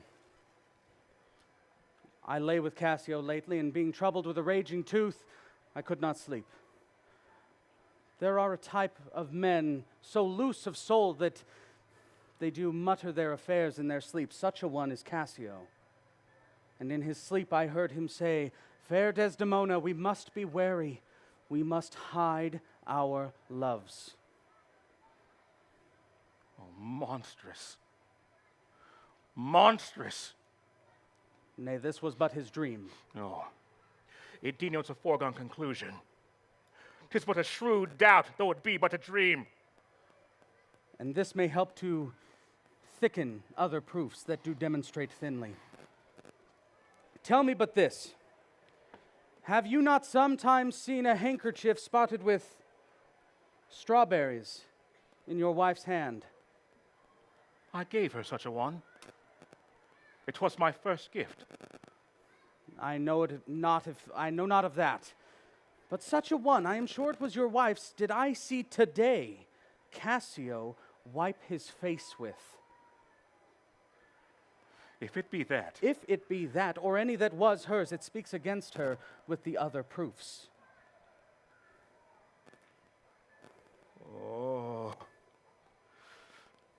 Oh, that a slave had 40,000 lives! One is too weak, too small for my revenge. Now do I see. 'Tis true. Look here, Iago. All of my fond love do I thus blow to heaven. 'Tis gone. Arise, black vengeance, from a hollow hell. Yield up, O love, thy crown and thy hearted throne to tyrannous hate. Swell, bosom, with thy freight, for 'tis aspic's tongues. But be content. Though we see nothing done, she may be honest yet. Blood, blood, blood! Patience, I say, your mind perhaps may change. Never, Iago! Never! For like the Black Sea, whose icy current and compulsive course ne'er feels the retiring ebb, but keeps you on, so do my bloody thoughts with a violent pace, ne'er looks back, ne'er ebbs to humble love. until a capable and wide revenge swallow them up. Now, in due reverence to a sacred vow, I hereby engage these words. Do not rise yet.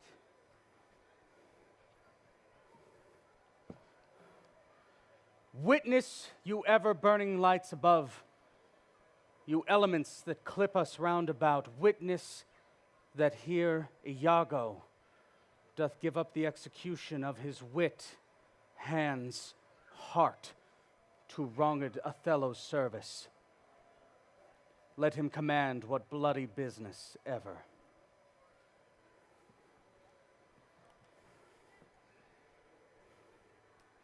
I greet thy love, not with vain thanks, but with acceptance bounteous, and will immediately put thee to it.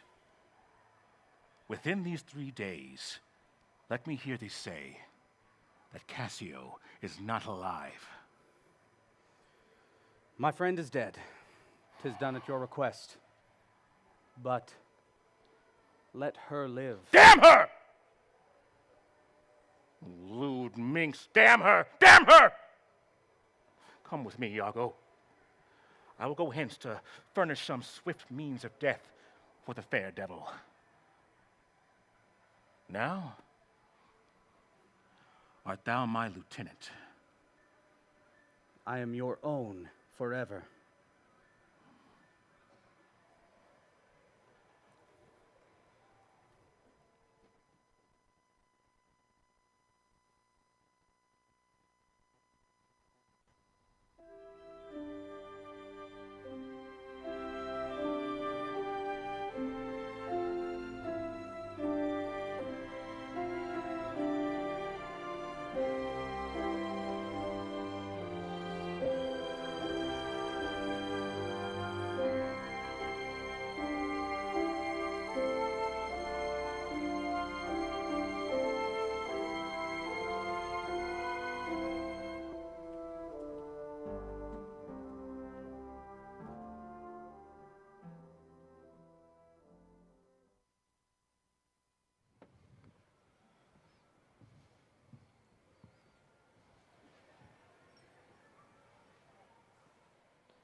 Do you know, Sirrah, where Lieutenant Cassio lies? I dare not say he lies anywhere. Why, man? He is a soldier, and for one to say a soldier lies is stabbing. Go to where lodges he. To tell you where he lodges is to tell you where I lie. Can anything be made of this? I do not know where he lodges. And for me to devise a lodging and to say, he lies here or he lies there, were to lie in mine own throat. Can you inquire him out and be edified by report? I will catechize the world for him. That is, make question and by them answer. Seek him. Bid him come hither. Tell him I have moved my lord on his behalf and hope all will be well. To do that is within the compass of a man's wit, and therefore I will attempt doing it.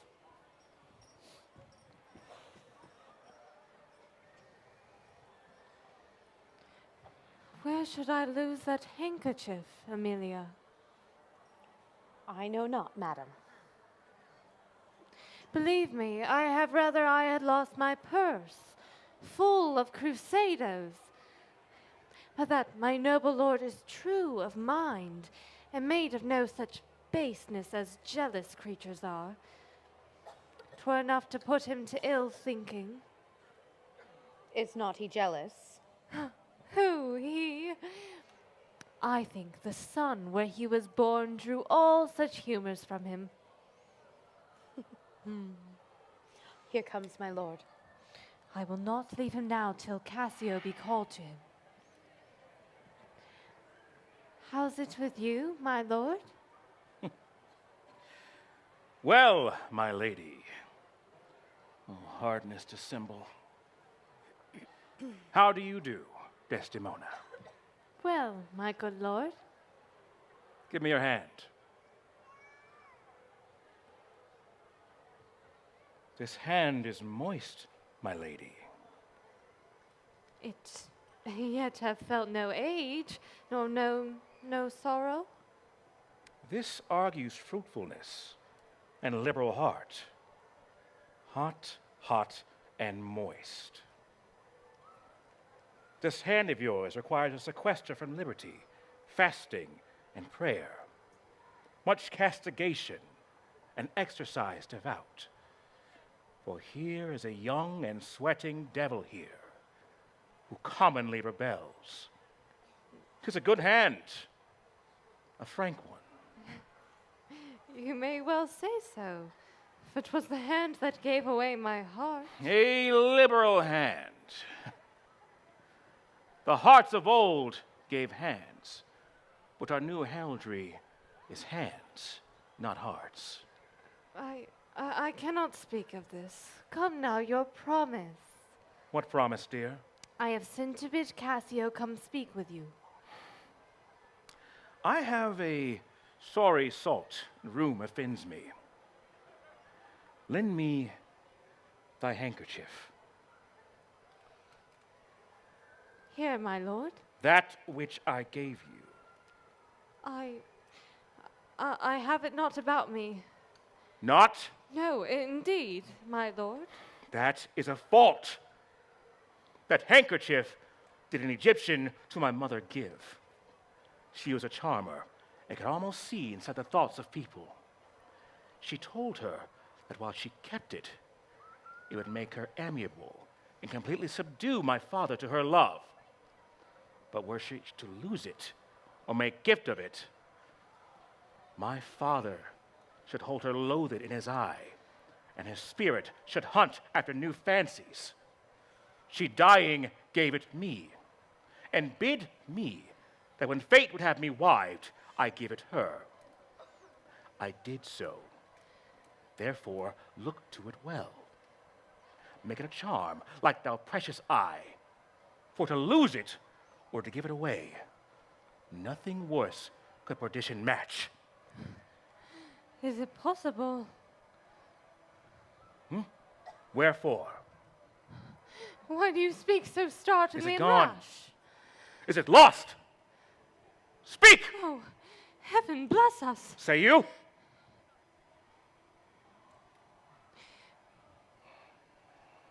It is not lost. But what if it were? How? I say it is not lost. Fetch it. Let me see it. Why, so I can, sir.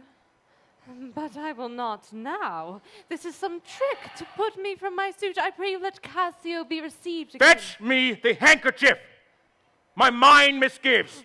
Come, you'll never meet a more sufficient man. The handkerchief. I pray you talk me of Cassio. The handkerchief. A man who all his time hath founded his good fortunes on your love shed. The handkerchief! In faith, you are to blame. Zounds! Is not this man jealous? I ne'er saw this before. Show there some wonder in this handkerchief, Amelia. I am most unhappy in the loss of it. It is not a year or two that shows us a man. They are but stomachs, and we are but food. They eat us hungrily, and then when they are full, they belch us. Look, here comes Cassio and my husband. Why, there's no other way. 'Tis she must do it. Go and importune her, and lo the happiness. How now, good Cassio? What's the news with you? Madam, of my former suit, I would beseech to you that through your virtuous means I may exist again, and become a member of his love, who with all the office of my heart entirely honor. Alas, thrice gentle Cassio, My advocation is not now in tune. My lord is not my lord. Nor should I know him, were he in favor as in humor altered. So help me every spirit sanctified as I have spoken for you all my best, and stood within the blank of his displeasure for my free speech. You must a while be patient. What I can, I will, and more I will than for myself I dare. Let that suffice you. Is my lord angry? He went hence but now, and certainly in strange unquietness. Can he be angry? Something of the moment, then. I'll go into him. There's matter in it indeed, if he be angry. I prithee do so. Something, sure of state, either of Venice, or some unhatched plot made demonstrable here in Cyprus to him, hath huddled his clear spirits. And in such cases, men's minds wrangle with inferior things, though great ones are their object. 'Tis even so. For let our finger ache, and it endues our other healthful members, even to that sense of pain. Nay, we must think men are not gods, nor of them look for such observances as fit the bridal. Beshrew me much, Amelia. I was, unhandsome warrior as I am, arraigning his unkindness with my soul, and now I find I have suborned the witness, and he's indicted falsely. Pray heaven it be some matter of state as you think, and no conception or jealous toy concerning you. Alas, the day I never gave him cause. But jealous souls are never answered so. They are never jealous for the cause, they are jealous for they are jealous. It is a monster, begot upon itself, born on itself. Oh, heaven, keep that monster from Othello's mind. Lady, amen. I will go seek him. Cassio, walk hereabout. If I do find him fit, I'll move your suit and seek to effect it to my uttermost. Thanks, your ladyship.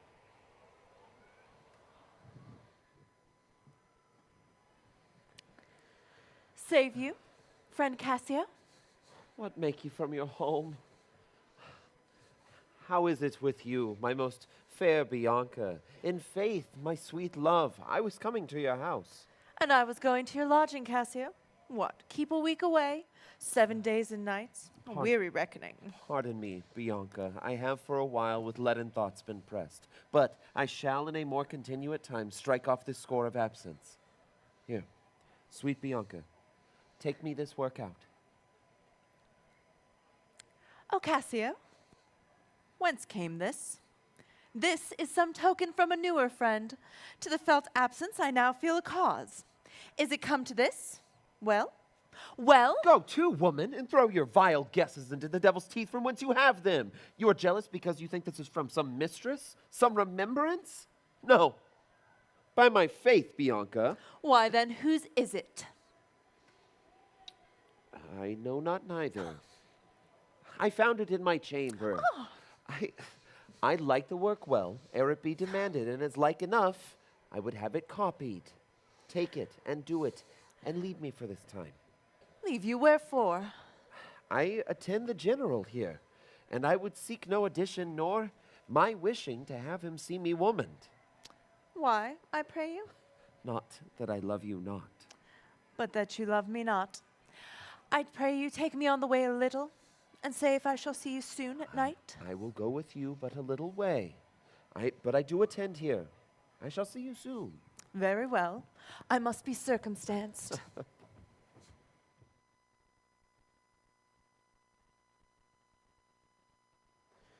Will you think so, my lord? Think so, we all go. What, to kiss in private? An unauthorized kiss. A little kiss, meaning no harm. Kissing. Kissing, Iago, and not mean harm. It is hypocrisy against the devil, that they who mean virtuously do so. The devil tempts their virtue, and they tempt heaven. Why then they do nothing? 'Tis a venial slip. But if I give my wife a handkerchief, What then? why then 'tis hers, and she may, I think, bestow it on any man. She is protectress of her honor, too. May she give that as well? Her honor is an essence that's not seen. They oft have it that have it not. But as for the handkerchief, My heaven, I've gladly forgotten it. Thou sayest it comes over my memory like the raven over the infected house, boding to all. He had my handkerchief. aye, and what of that? That's not so good now.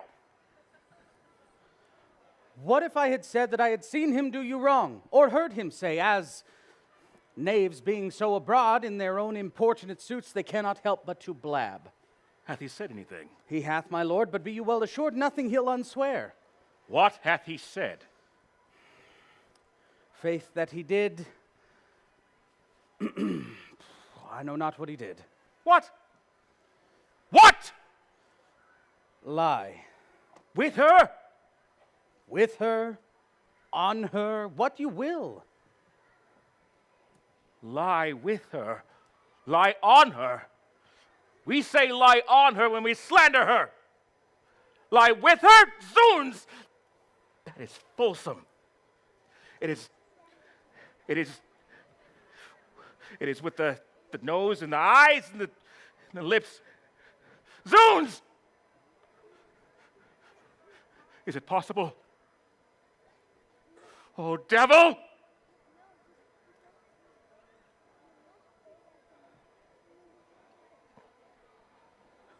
Work on my medicine work. Thus are all fools caught, and many a worthy and chaste dames, even so, all guiltless meet reproach. But ho, General, Othello! What is the matter? The general has fallen into an epilepsy. This is his second fit. He had one yesterday. Rub him about the temples. No, forbear. The lethargy must have his quiet course, or else he begins to foam at the mouth and by breaks out into savage madness. See, he stirs. Take yourself aside a while. He'll recover straight, and when he is gone, I would fain speak with you.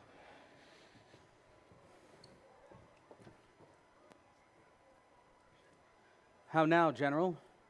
Have you not hurt your head? Dost thou mock me? I mock you? No. Would you would bear your fortune like a man. A man. A horned man is a monster and a beast. There's many a beast, then, in a populous city, and many a civil monster. There are millions now alive that nightly sleep in those improper beds, and they dare swear peculiar. But your case is better. 'Tis the spite of hell, the fiend's arch mock, to kiss a wanton in a secure couch, and to suppose her chaste. Nay, let me know, and knowing what I am, I will know what she shall be. Oh, thou art wise, that is certain. Do take yourself aside a while. Confine yourself but in a patient list. Whilst you were here overwhelmed with your grief, a passion most unfitting such a man, Cassio came hither. I shifted him away and laid good excuse upon your ecstasy. Bade him anon return and here speak with me, the which he promised. Do but encave yourself, and mark the fleers, the jibes, and notable scorns that dwell in every region of his face. For I will make him tell the tale anew, of where, how oft, when he hath, and when he is again to cope your wife. I say, but mark his gesture. And patience, I say, or I shall say that you are all in spleen and nothing of a man. Dost thou hear, Iago? I will be most cunning in my patience, but dost thou hear? Most bloody. That's not amiss, but keep you time withal.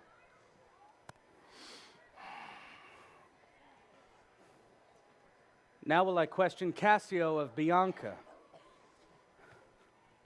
a housewife that by selling her desires buys herself bread and clothes. And the creature is much enamored on Cassio, and 'tis the strumpet's plague to beguile many and be beguiled by one. Now Cassio, when he hears talk of her, cannot refrain from the excess of laughter.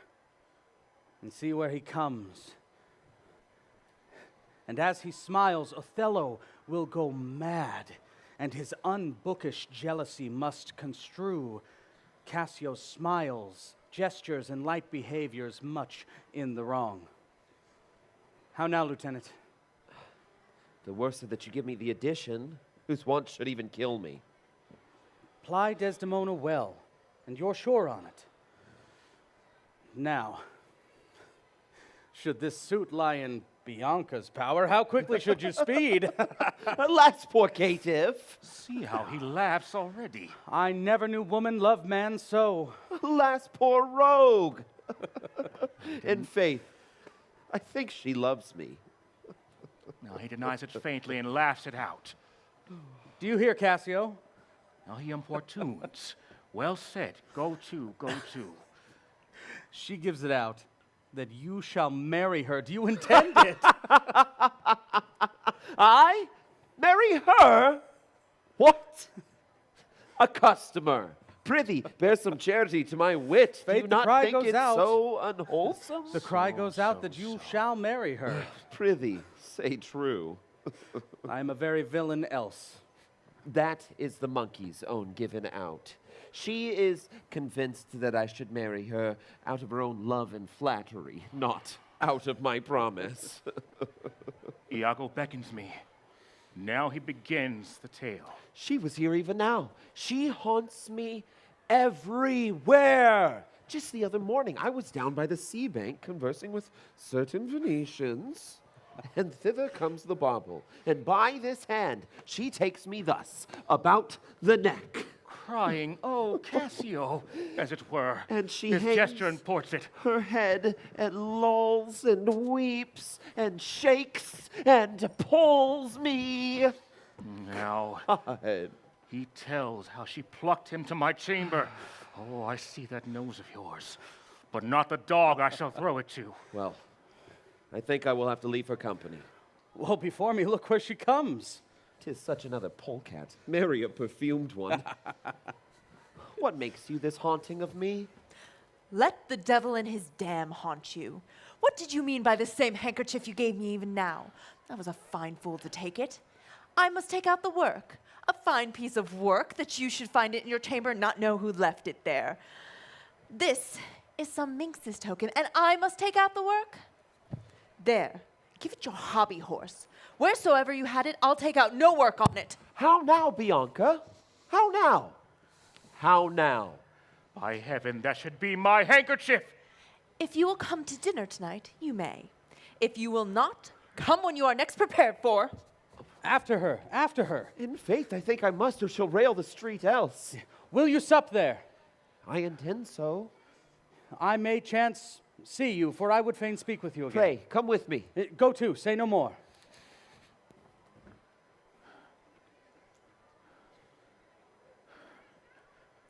How shall I murder him, Iago? Did you perceive how he laughs at his vice? Oh, Iago! And did you see the handkerchief? Was it mine? Yours, by this hand. And to see how he prizes the foolish woman, your wife. She gave it him, and he gave it his whore. I would give him 9 years a killing. A fair woman, a fine woman, a sweet woman. Nay, you must forget that. Aye. Let her rot and perish, and be damned tonight, for she shall die. Oh, my heart is turned to stone. I hit my heart. It hurts my hand. Oh, that she should charm an emperor and command him tasks. Nay, that's not your way. Oh, I do but say what she is. And yet, so gentle of a condition. Aye, too gentle. I will chop her into messes. Cuckolds me. Aye, that's foul in her. With mine officer. That's fouler. Give me some poison, Iago. This night, I will not expostulate with her any further unless she tip me with her sweet body. This night! Do it not with poison. Strangle her in her bed, even the very bed that she hath contaminated. Good. Good. The justice of it pleases. Very good. And as for Cassio, let me be his undertaker. You shall hear more at midnight. Excellent, good. What trumpet is that saying? I warrant something from Venice. It is Signor Lodovico. This comes from the Duke, and your wife is with him. God save you, worthy general. With all my heart, sir. The Duke and senators of Venice greet you. I kiss the instrument of their pleasures. And what's the news, good cousin Lodovico? I'm very glad to see you, Signor. Welcome to Cyprus. I thank you. How does Lieutenant Cassio? Lives, sir. Cousin, there's fallen between him and my lord an unkind breach. But you shall make all well. Are you certain of that? My lord? Should you fail to do so... He did not call. He's busy in the paper. Is there some division twixt my lord and Cassio? A most unhappy one. I would do much to atone them for the love I bear Cassio. Fire and brimstone! My lord? Are you wise? What, is he angry? Maybe the letter moved him, for as I think they do command him home, deputing Cassio in his government. Oh, by my troth, I'm glad on't. Indeed. My lord? I am glad to see you mad. Why, sweet Othello! Devil! I have not deserved this. This would not be believed in Venice, though I should swear I saw it. 'Tis very much. Make her amends, she weeps. Devil, devil. If the world could teem with a woman's tears, each drop she falls would prove a crocodile. Out of my sight! I will not stay to offend you. Truly an obedient lady. Good your lordship, I beseech you, call her back. Mistress.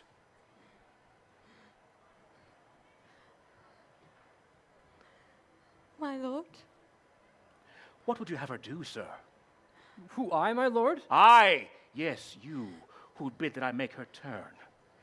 And, sir, she can turn, and yet go on and turn again. Oh, and she weeps, sir. Yes, she weeps. And obedient, yes, sir.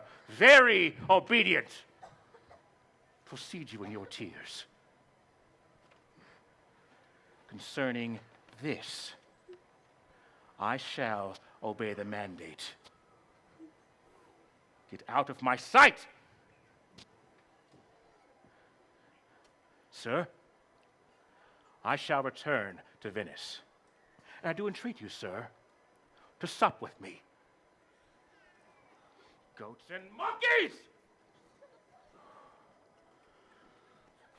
Is this the noble Moor whom our full senate called all in all sufficient? Whose solid virtue passion could not shake, the dart of accident nor shot of chance could neither graze nor pierce? He is much changed. Are his wits safe? Is he not light of brain? He is that he is. I may not breathe my censure on what he might be. What, strike his wife? Aye, that was not so well, and would I knew that that strike would prove the worst. Is it his use, or did the letters work upon his blood and new create this fault? Alas, alas, it is not honesty in me to speak on what I have seen and known. But you yourself shall observe him, and his own gestures will denote him so that I may save my speech. Do but go in after, and mark how he continues. I'm sorry that I am deceived in him.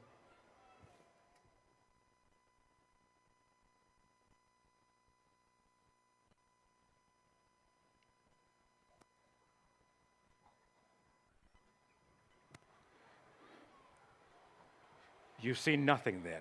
Nor ever heard, nor ever did suspect. Yes, but you've seen her and Cassio alone. But then I saw no harm, and I heard each syllable that breath did make up between them.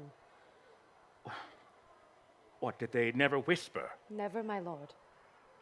Nor send you out of the room? Never. To fetch her fan, her mask, her purse? Never, my lord. That's strange.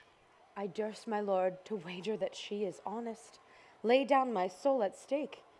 If you think other, remove the thought, for it does abuse thy bosom. If some wretch has put this thought in your head, let heaven requite them with the serpent's curse. For if she be not honest, chaste, and true, then there is no man happy. The purest of their wives is foul as slander. Bid her come hither. Go.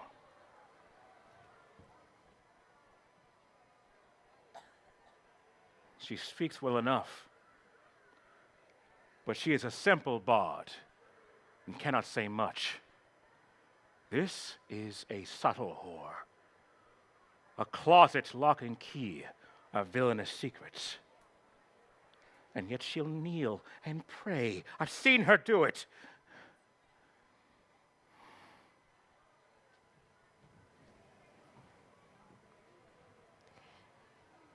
My lord, what is your will? Come hither, Desdemona.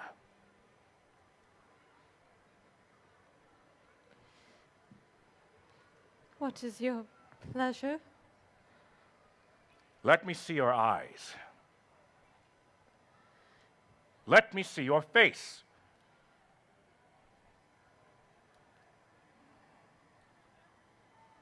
Oh, alas, what horrible fancy's this? Some of your function, mistress. Leave procreants alone. Lock the door. Cough or cry him if anybody come.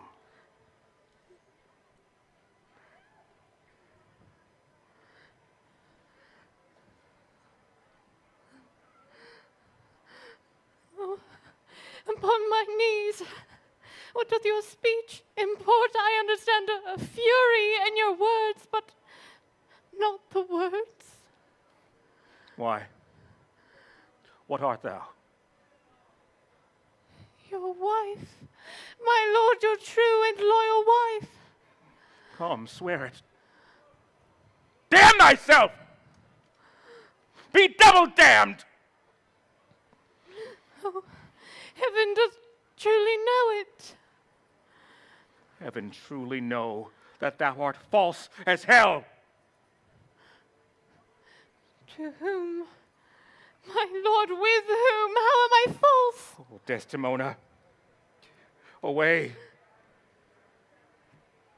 Away, away!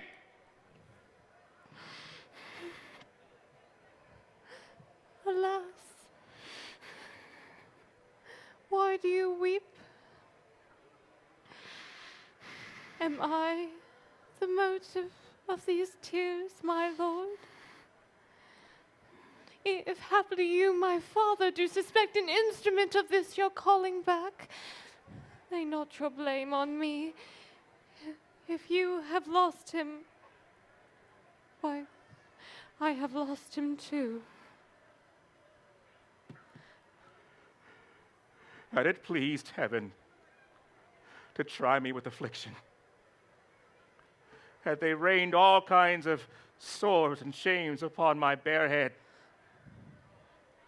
steeped me in poverty to my very lips, given to captivity me and my utmost hopes, I should have found somewhere deep within my soul a drop of patience. But alas, to make me a fixed figure, for the time of scorn to point its slow, unmoving finger at, yet I could bear that too. Well, very well. But here, where I have garnered up my heart, where either I must live or bear no life, where either my fountain current runs or else dries up, to be discarded thence, or to be kept as a cistern for foul toads to not engender in. Turn thy complexion there. Patience. O rose-lipped cherubim, I there look grim as hell. Oh, I hope my noble lord esteems me honest. Oh, I. Thou art a weed that smellest so sweet. Wouldst thou ne'er been born? Oh, alas, what ignorant sin have I committed? Was this fair paper made to write whore upon? This most goodly book? What committed? O thou public commoner, I should, my cheeks burn to cinders. Thy modesty should have just speak thy deeds. What committed? Impudent strumpet! Oh. By heaven, you do me wrong.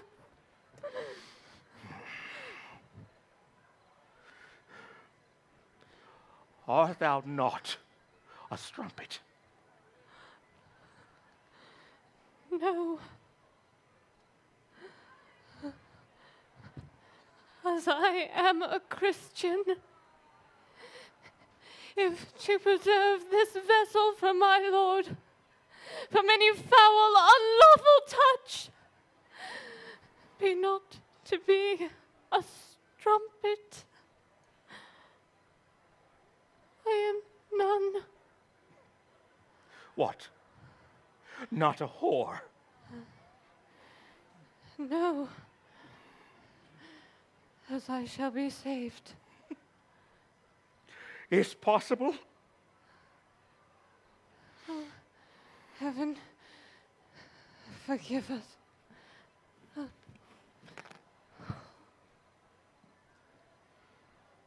I cry you mercy then. I took thou for that cunning whore of Venice that married with Othello.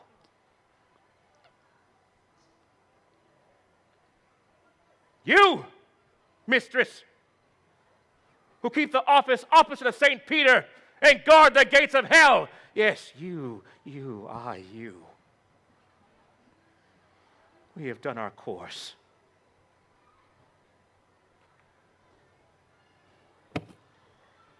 Here's some money for your pains. I pray you, turn the key and keep our counsel.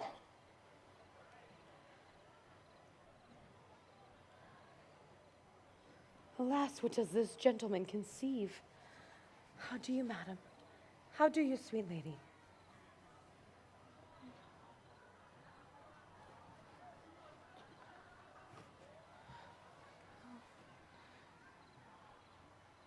Faith, half asleep? What is the matter with my lord? With who? With my lord, madam. Who is thy lord? He who is yours, sweet lady. I have none. Do not talk to me, Amelia. I cannot weep, nor answer have I none but what should go by water. Prithee, tonight, lay upon my bed my wedding sheets. Remember.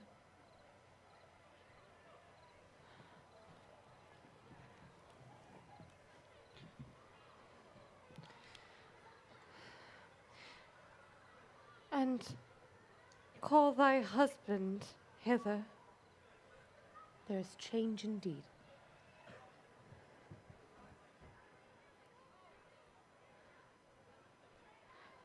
'Tis meet I should be used so. Very meet. How have I been behaved that he might stick the smallest opinion on my least misuse? I am here, madam. How is it with you? I cannot tell. Those that do teach young babes do it with gentle means and easy tasks. He might have chid me so, for in good faith I'm a child to chiding. What's the matter, lady? My lord has behorred her, laid such despite and heavy terms upon her that true hearts could not bear. Am I that name, Iago? What name, fair lady? Such as she says my lord did say I was. He called her a whore. A beggar in his drink could not have laid such heavy terms upon his callet. Why did he so? I do not know. I am sure I am none such. Do not weep. Do not weep, alas the day. Has she not forsook so many noble matches? Her father, her country, her friends, to be called a whore? Would it not make one weep? 'Tis my wretched fortune. Beshrew him for it. How comes this trick upon him? Nay, heaven doth know. I shall be hanged if some eternal villain, some busy and insinuating rogue, some cogging and cozening slave to gain some office has devised such slander. I shall be hanged else. Fie, there's no such man. 'Twere impossible. If any such there be, heaven pardon him. Oh, a halter pardon him, and hell gnaw thy bones. Why should he call her whore? Whose company does she keep? What time? What place? What likelihood? The Moor has been abused by some most eternal villain, some base, notorious knave. Let heaven expose such wicked men and place in every honest hand a whip to lash the rascals naked through the world, even from the east to the west. Speak within door. Oh, fie upon them! It was the same such squire that turned your wit, see me side without, to suspect me with the Moor. You are a fool. Go to. Oh, alas, Iago, what shall I do to win my lord again? Good friend, go to him. But by this light of heaven, I know not how I've lost him. Here I kneel. If e'er my will did trespass against his love, either in discourse of thought or in actual deed, oh, that mine eyes, mine ears, or any sense delighted them in any other form, or that I do not yet, and ever did, and ever will, though he do shake me off to beggarly divorcement, love him dearly. Oh, comfort, forswear me. Unkindness may do much, and his unkindness may defeat my life, but never taint my love. Oh, I cannot say whore. Oh, it does bore me now I speak the word, to do the act that might the addition earn, not the world's mess of vanity could make me.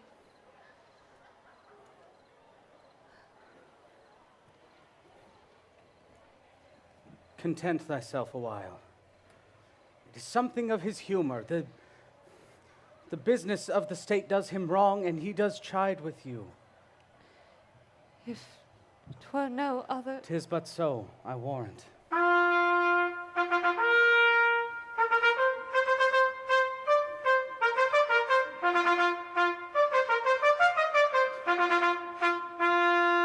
Hark how these instruments summon to supper. The messengers of Venice stays the meat. Pray you go in, and weep not. All will be well.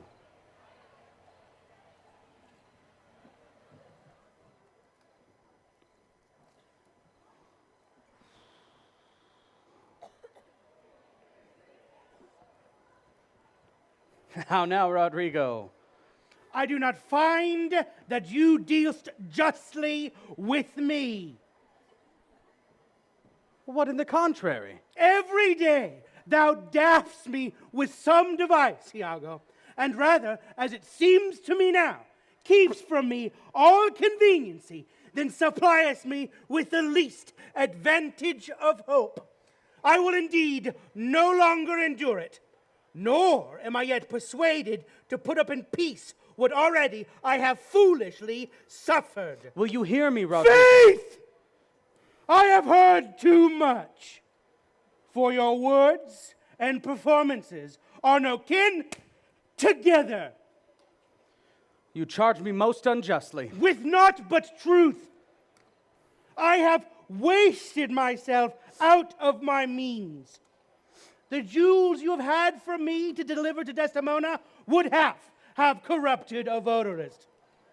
You tell me she hath received them and returned to me expectations and comforts of sudden respect and acquaintance, but I find none. Well, very well, go to. Very well, go to? I cannot go to, man, nor 'tis very well. Nay, I think it's scurvy. Very well. 'Tis not very well. I will make myself known to Desdemona. If she will return me my jewels, I will give over my suit and repent my unlawful solicitations. If not, assure yourself, I will seek satisfaction of you. You have said now? I have said nothing but what I protest intendment of doing. Well, now I see thee. Thou hast meddled in thee indeed. And from this very moment, to build upon you a better opinion than ever before. Take my hand, Rodrigo. Thou hast taken against me a most just exception, but I do protest, I have dealt most directly in thy affair. Ha! It hath not appeared. I grant that it hath not appeared, but your wit is not without suspicion and wit. But if thou hast that in thee indeed, which I now have better reason than ever before to believe, I mean purpose, courage, valor, this night show it. If thou the next night following enjoy not Desdemona, take me from this world with treachery and devise engines for my life. Well, what is it? Is it within reason and compass? There's a special commission from Venice come to depute Cassio in Othello's place. What? Is that true? Well then, Othello and Desdemona return again to Venice. Oh no, he goes into Mauritania, and he takes away with him the fair Desdemona, unless his abode can be lingered here by some accident, which none can be more determinant than by the removing of Cassio. How do you mean removing of him? By making him incapable of Othello's place, knocking out his brains. And that you would have me do. Aye, if you would do yourself a profit and a right. He sups tonight with a harlotry. Thither will I go to him. And if you will watch his going thence, which I will fashion to fall between 12 and 1, you may take him at your pleasure. And I'll be nearby to second the attempt, and he shall fall between us. Come, stand not amazed at it, but go in with me, for I will show you such necessity in his death that you shall feel yourself bound to put it on him. It is now high supper time, and the night grows to waste about it. Now I will need to hear furthermore of this. And you will be satisfied. Yeah.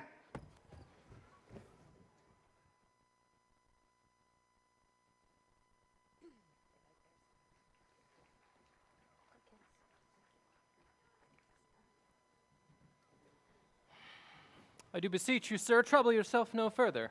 Oh, pardon me. 'Twill do me good to walk. Madam, good night. I humbly thank your ladyship. Your honor is most welcome. Sir, will you walk? Oh. Desdemona, My lord? get you to bed on the instant. I'll be returned forthwith. Dismiss your attendant here. Look it be done. I will, my lord. How is my lord? He seems gentler than he did. He says he will return immediately. He has commanded me to go to bed and bade me to dismiss you. Dismiss me. It was his bidding. Therefore, good Amelia, give me my knightly wearing and adieu. We must not now displease him.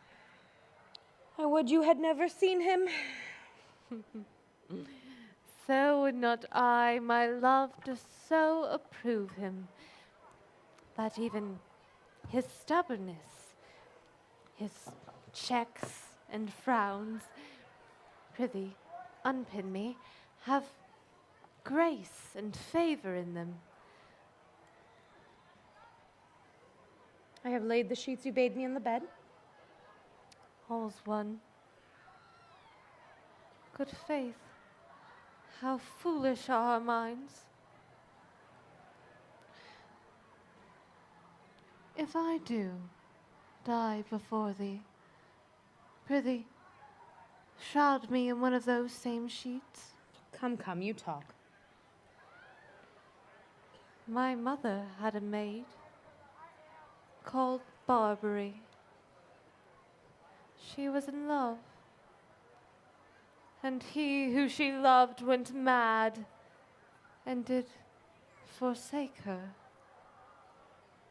She had a song of willow.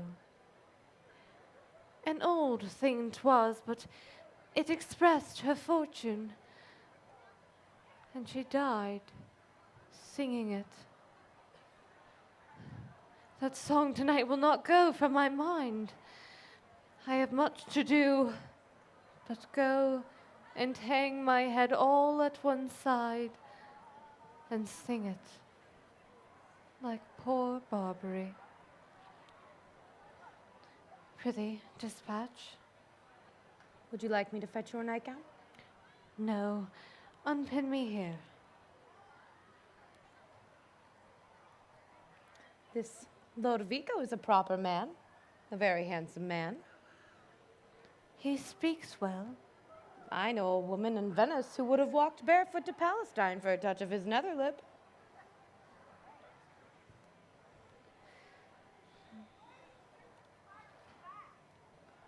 The poor souls that sighing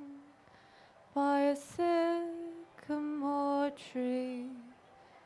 Sing willow, willow, willow, willow.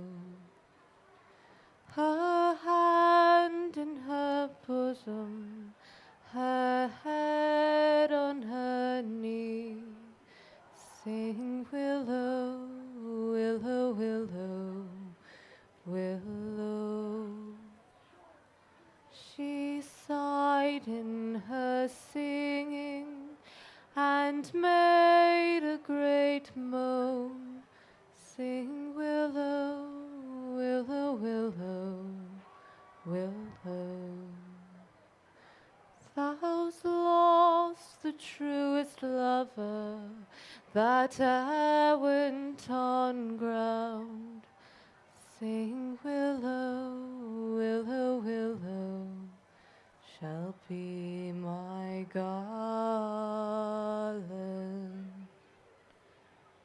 The fresh streams ran by her and murmured her moans. Sing willow, willow, willow, willow. Her salt tears fell from her and softened the stones. Sing willow, willow, willow. Lay these by. Sing willow, willow. Oh, prithee hurry, he'll come anon. Sing willow, willow, willow, willow. Take this for my farewell and latest adieu. Sing willow, willow, willow, willow. Write this on my tomb, that in love I was true. Sing willow, willow, willow, shall be my garland. Let nobody chide him, his scorns I approve. Nay, that's not next. Hark, who's it that knocks? Was the wind. I called my love false love, but what said he then? Sing willow, willow, willow, willow. If I court more women, you'll couch with more men. Sing willow, willow, willow, shall be my garland.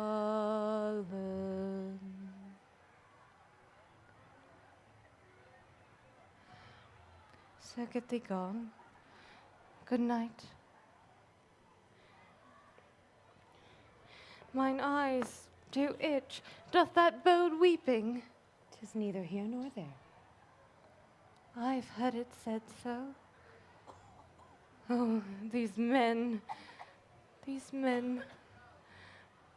Dost thou, in conscience, think, tell me, Amelia, that there be women to abuse their husbands in such gross kind?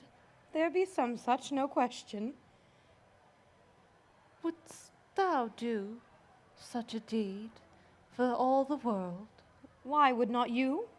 No, by this heavenly light. I neither by this heavenly light, but I may do as much in the dark. Wouldst thou do such a deed for the whole world? The world is a huge thing. It is a great price for a small vice. In troth, I think thou wouldst not. In troth, I think I should, and then undo it when it had been done. Marry, I would not do such a thing for rings or gowns or petticoats or any petty exhibition, but for the whole world. Who would not make one's husband a cuckold to make him a monarch? I'd venture purgatory for it. Beshrew me if I would do such a deed for all the world. But the wrong is but a wrong in the world. And having the world for your labor makes it but a wrong in your own world. You might quickly make it right. I do not think there is any such woman. Yes, a dozen. Though I do think it is husbands' faults if wives do fall. Say we slacken our duties or pour our treasures into foreign laps, breaking out into peevish jealousies, throwing restraint upon us, or say that they strike us.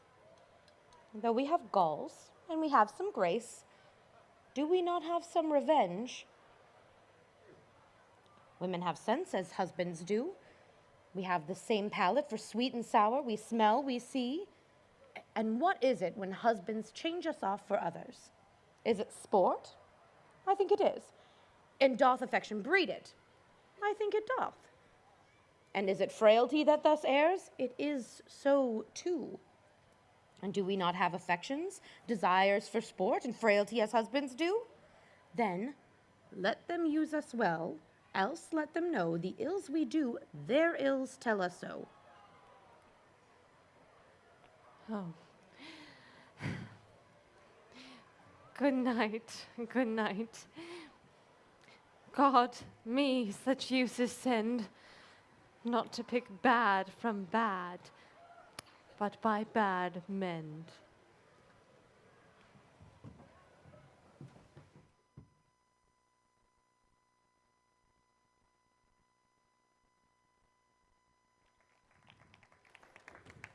Here, stand behind this bulk.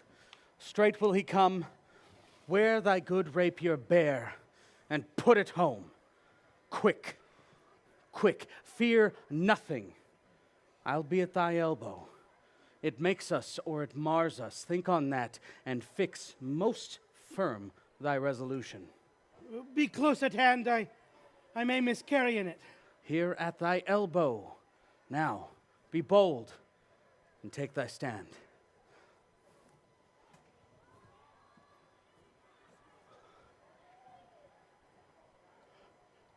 I have no great devotion to the deed, and yet he hath given me satisfying reasons. 'Tis but a man gone. Forth my sword. He dies. I have rubbed this young quat almost to the sense, and he grows angry. Now, whether he kill Cassio or Cassio him, or each do kill the other, every way makes my gain. Live Rodrigo, and he calls me to a restitution, large of gold and jewels, which I bobbed from him as gifts to Desdemona, and that cannot be. Should Cassio remain, he hath a daily beauty in his life that makes me ugly, and the more might unfold me to him. There stand I in much peril.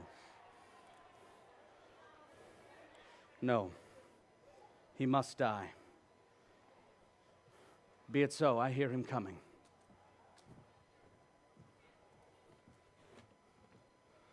I know his gait, 'tis he, villain, thou diest! Oh, that thrust would have been mine enemy indeed, but my coat is better than thou knowest. I will make proof of thee. Help!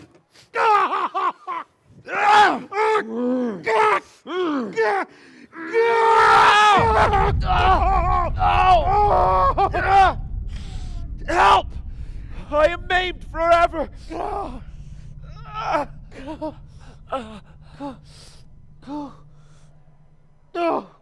Murder!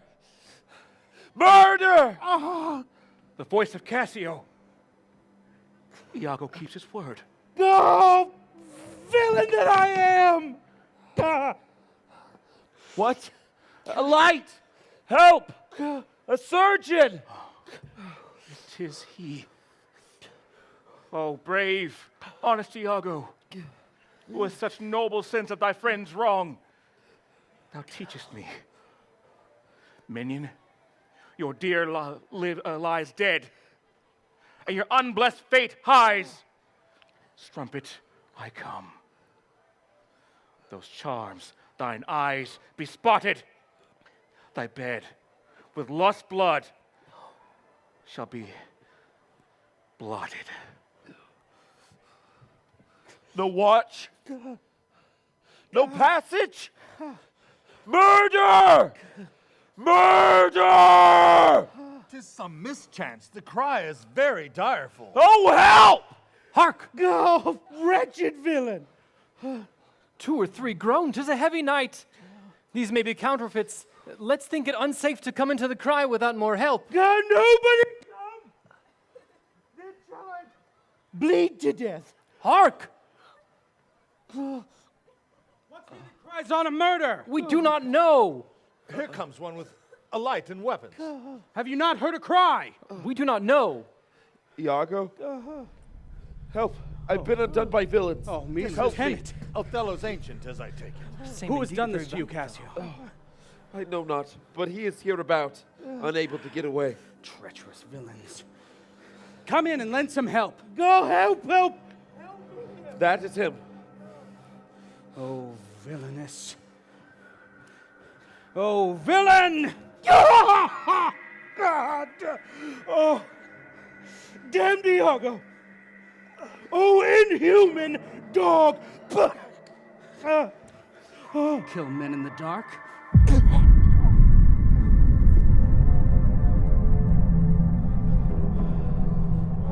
What's he that cries on murder? What are you? Are you of good or evil? As you shall prove us, praise us. Signor Lodovico, He, sir. here lies Cassio, hurt by villains. Cassio. How is it, brother? My leg is cut in two.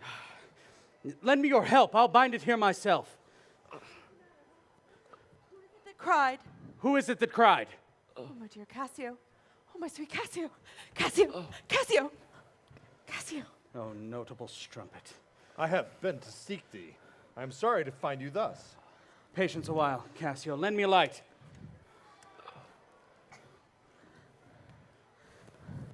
Know we this face or no? Alas, my friend and my dear countryman, Rodrigo. What? Of Venice? Even he. Did you know him? Know him? I. Senor Graziano, I beseech your pardon. These bloody accidents must excuse my manners for thus neglecting you. Well, I am glad to see you.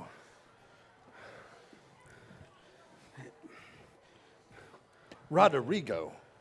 Even he. Oh, something to bear him easily hence. Aye, that's well said. Some good men to bear him.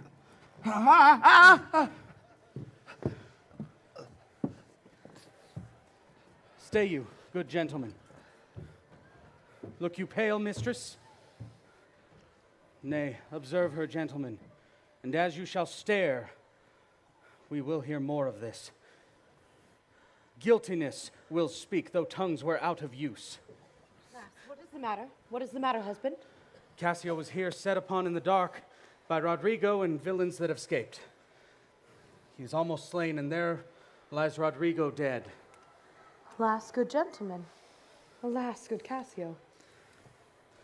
This is the fruit of whoring. Emilia, go learn of Cassio where he supped tonight. Do you shake at that? He supped at my house. Therefore I shake not. Did he so? I charge you go with me. Fie. Fie upon thee, strumpet. I am no strumpet, but of life as honest as you that thus abuse me. As I, foe, fie upon thee. Emilia, go to the citadel and tell my lord and lady what hath happened. Gentlemen, let us go see Cassio dressed. And you, mistress, you must tales another tale. Will you go in?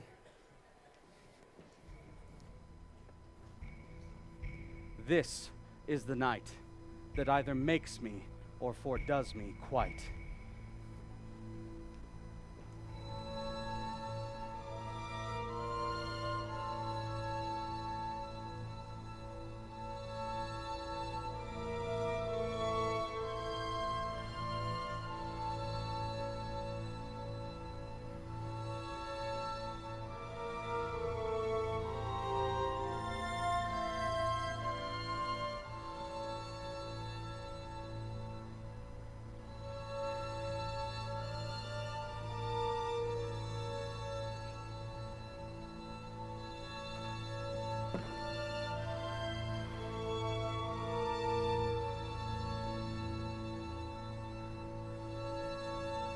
It is the cause.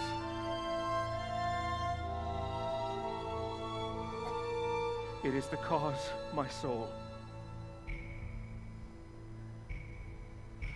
Let me not name it to you, you chaste stars.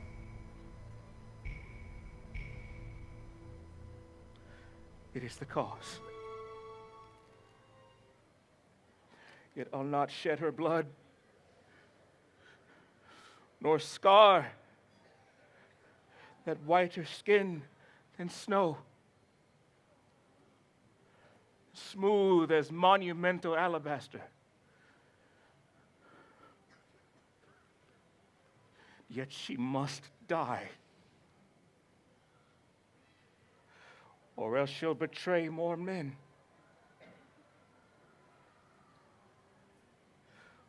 Put out the light,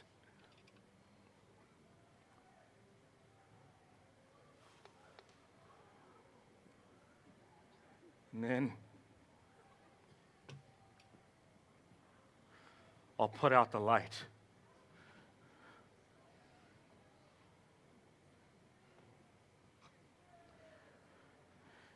If I quench thee, the flaming minister, I can again light the flame if should I repent me.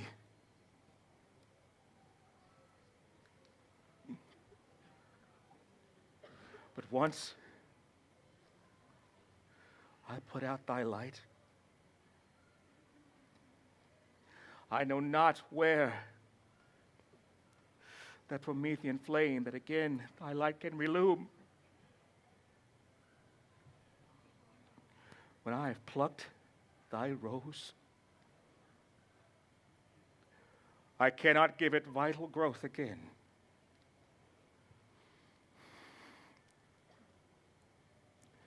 It must needs wither. I'll smell it on the tree.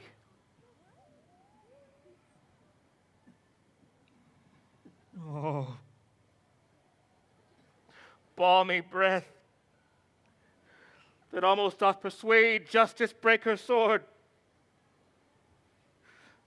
Once more, once more.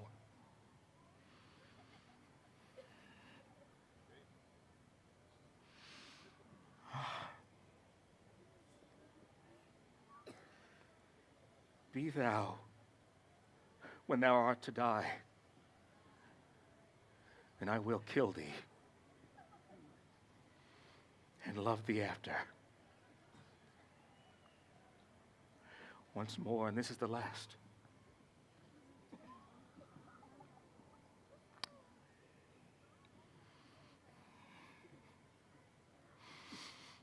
Oh, oh, heavy hour.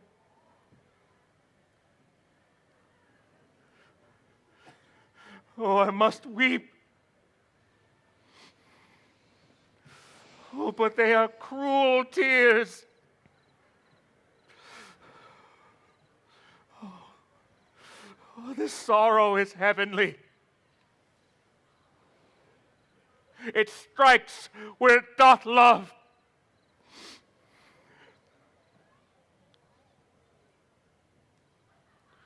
She wakes.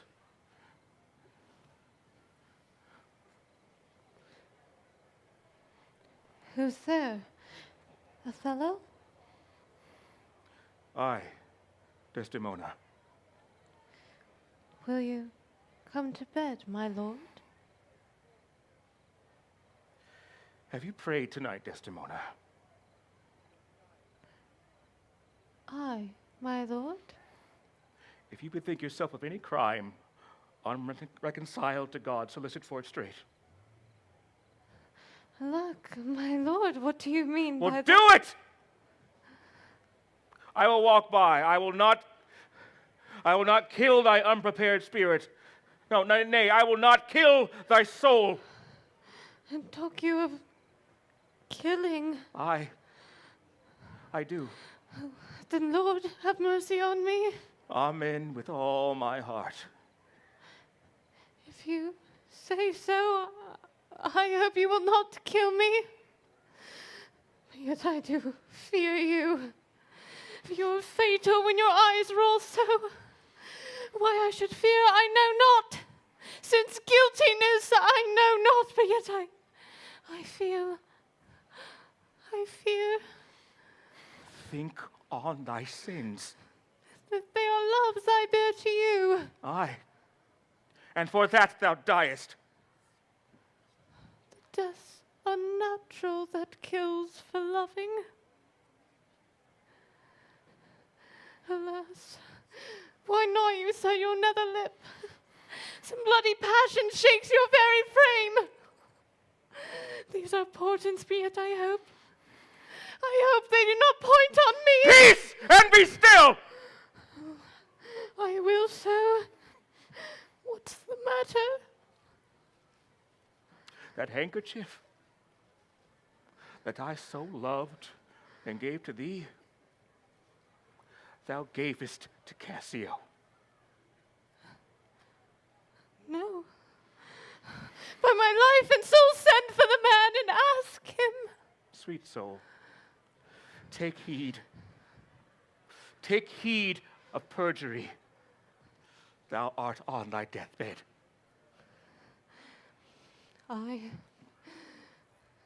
But not yet to die. Yes, presently. Therefore confess thee freely of thy sins. Thou art out to die. Then, Lord, have mercy on me. I say amen. And you? Have mercy too.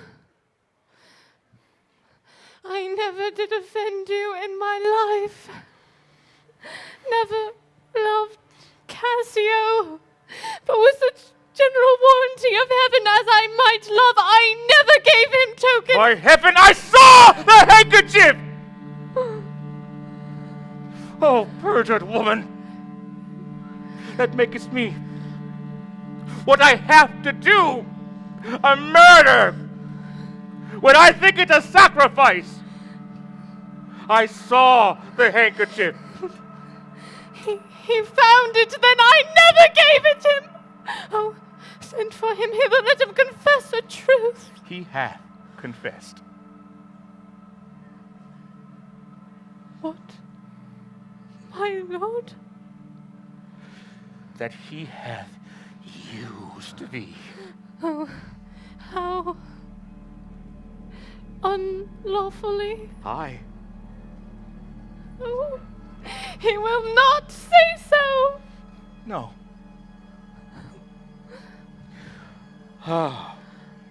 Honest Iago had taken order for it, for his mouth is stopped. Oh, my fear interprets what? Is he dead?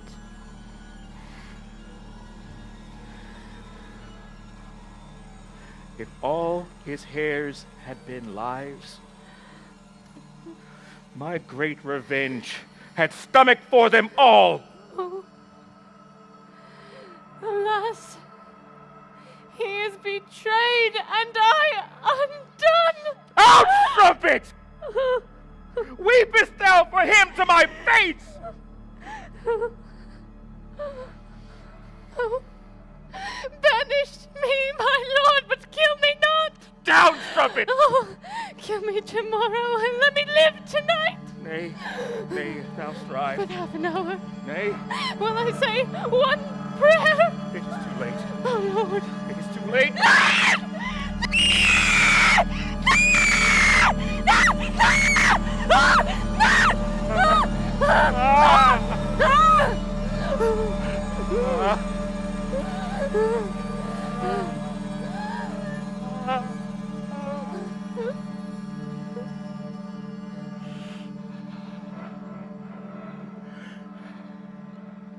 My lord, my lord!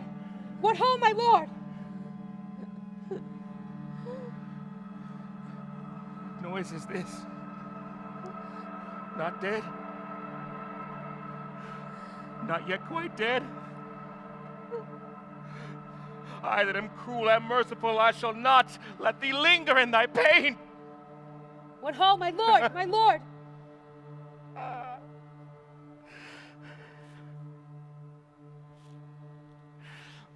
Who is there? Oh, good my lord, I would speak a word with you.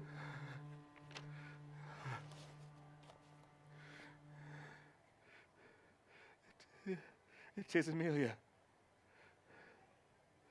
By and by.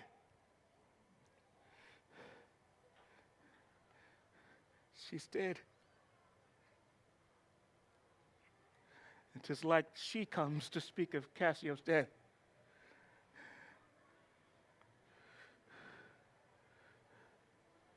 Oh, what's best to do? Should she come in, surely she'll speak to my wife. My wife.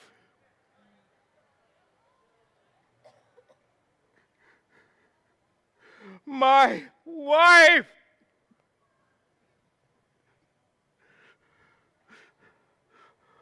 What wife? I have no wife! Oh, happy hour! Oh, insurmountable! Methinks now should be a huge eclipse of sun and moon that yawns at alteration. My lord, I do beseech you that I may speak with you. I'd forgotten thee. By and by, I will close the curtain.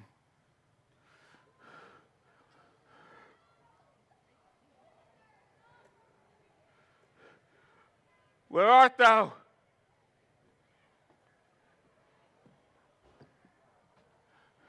Come in, Amelia.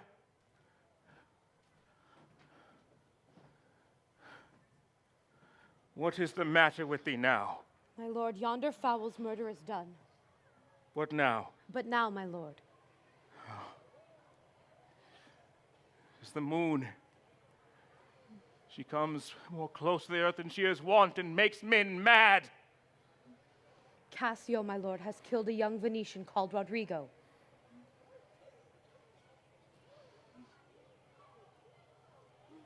Rodrigo killed. And Cassio killed. No, Cassio is not killed, my lord. Not Cassio killed. Then murder is out of tune. And revenge grows harsh. Oh, falsely murdered! What cry is this? That This is my mistress's voice. Speak again, sweet lady. Speak again, sweet Desdemona. Guiltless death, I die. Who has done this deed?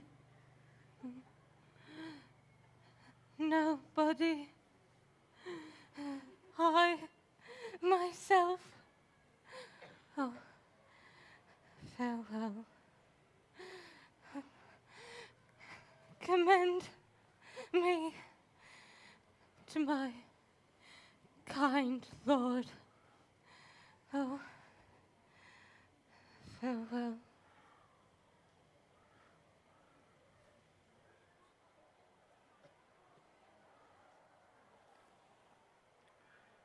Why, how should she be murdered? Alas, who knows? You heard her say it was not I. She says so, but I needs report the truth.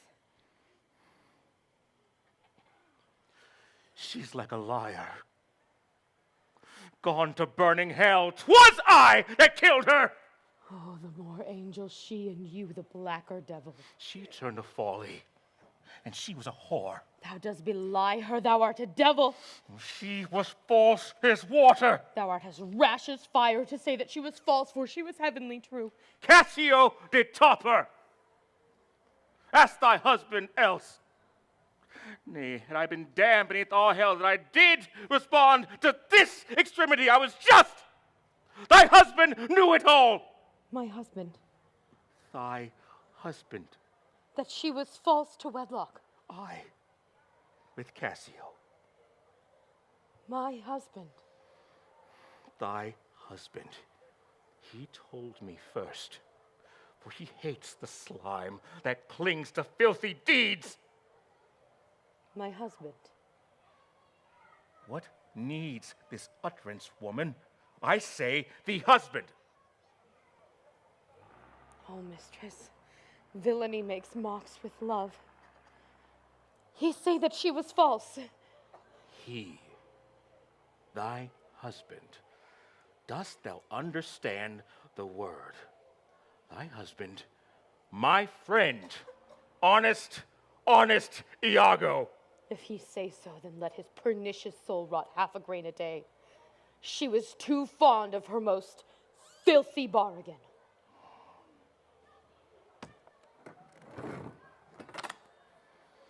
Do thy worst, for thy deed is no more worthy heaven than thou was worthy her. Peace, you are best. You have half the power to do me harm, as I have to be hurt.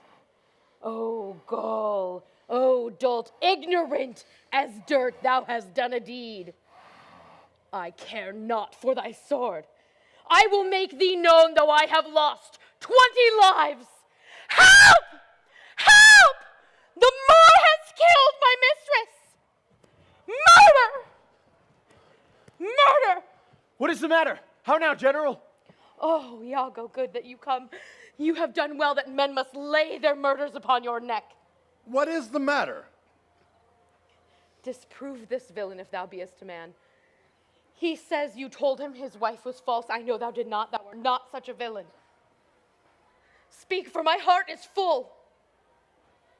I told him what I thought, and told him no more than what he found himself to be apt and true. But did you ever say that she was false? I did. Then you told a lie.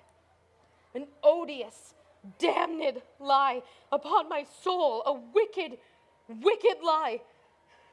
With Cassio, did you say with Cassio? With Cassio, mistress, go to, charm your tongue.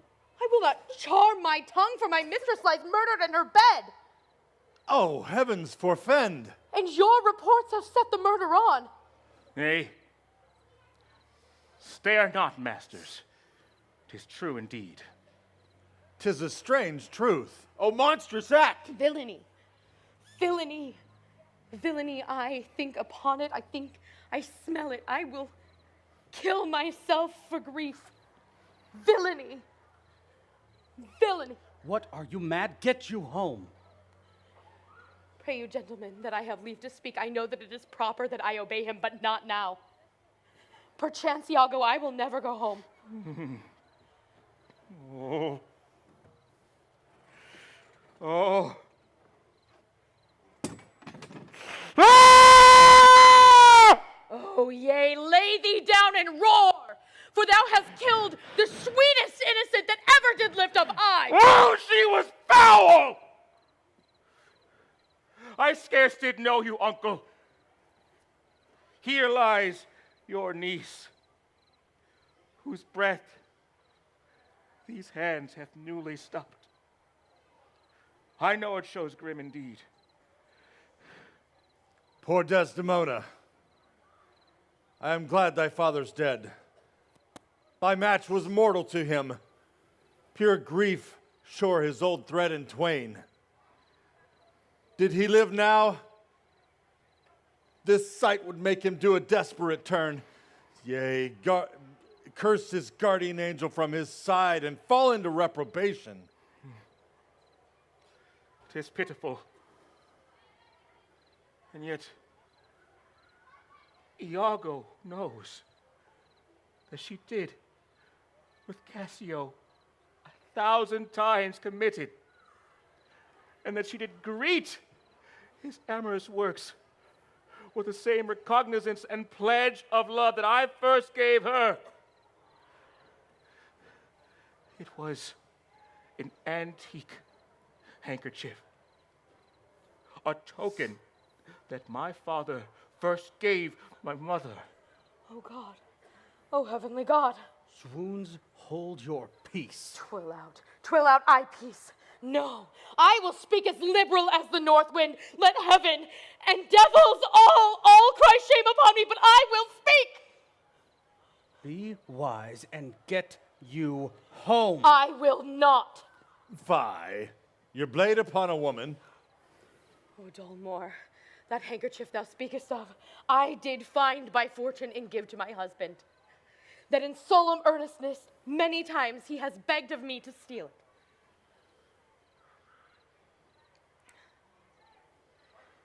Villainous whore.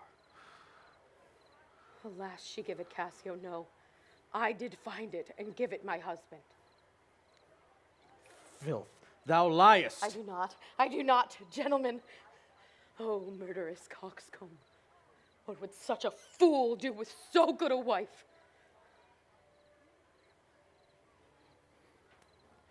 Be there no stones in heaven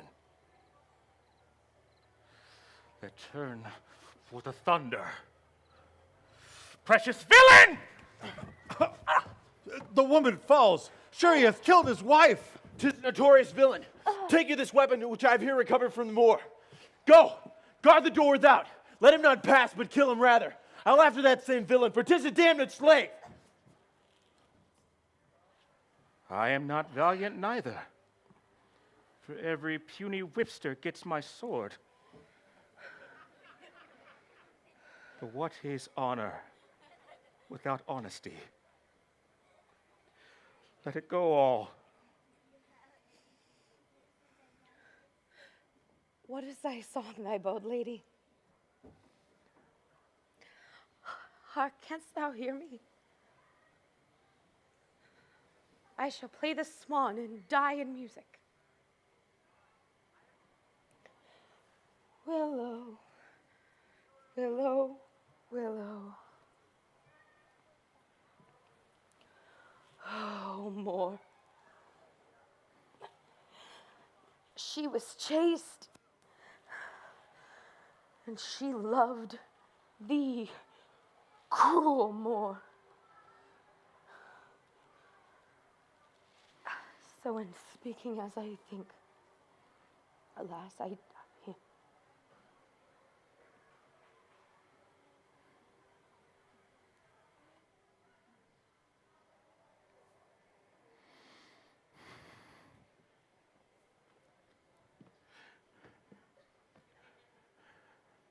I have another weapon in the chamber.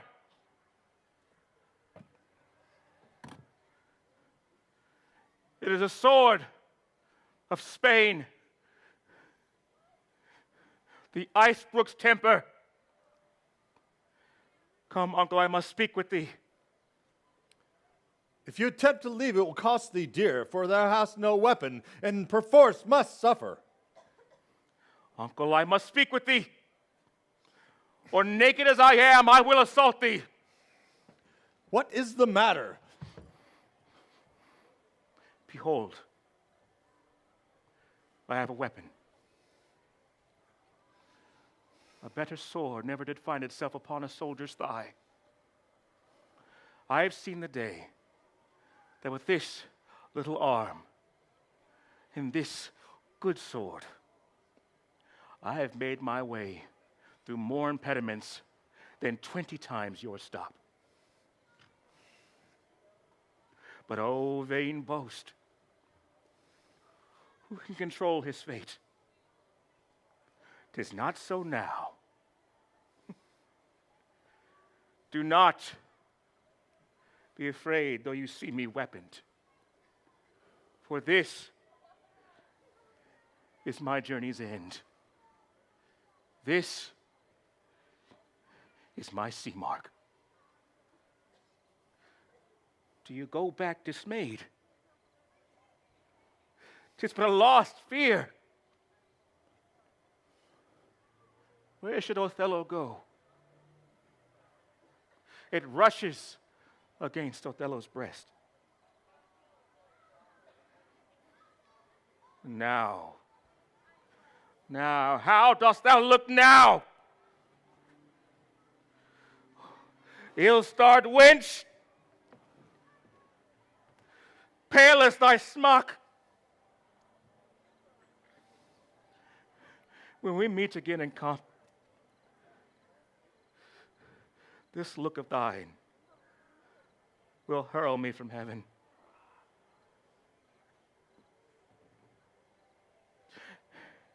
It'll hurl my soul from heaven, and fiends will snatch at it.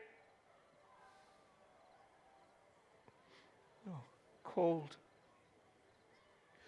Cold, my girl. Even like thy chastity.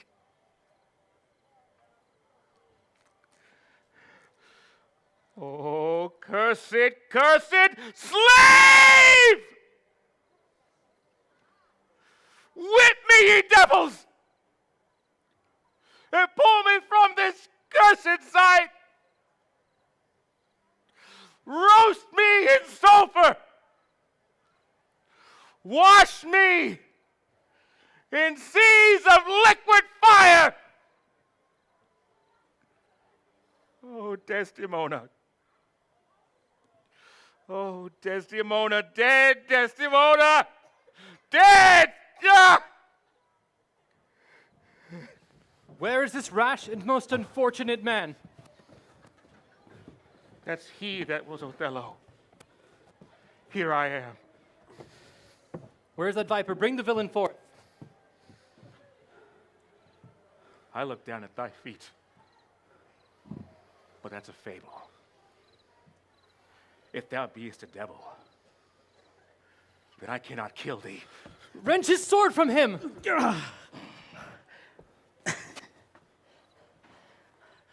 I bleed, sir. Oh, but not killed. I am not sorry neither.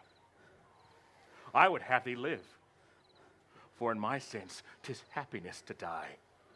Oh, thou Othello, thou wert once so good, fallen in the practice of a damned slave. What shall be said to thee? An honorable murderer, if you will.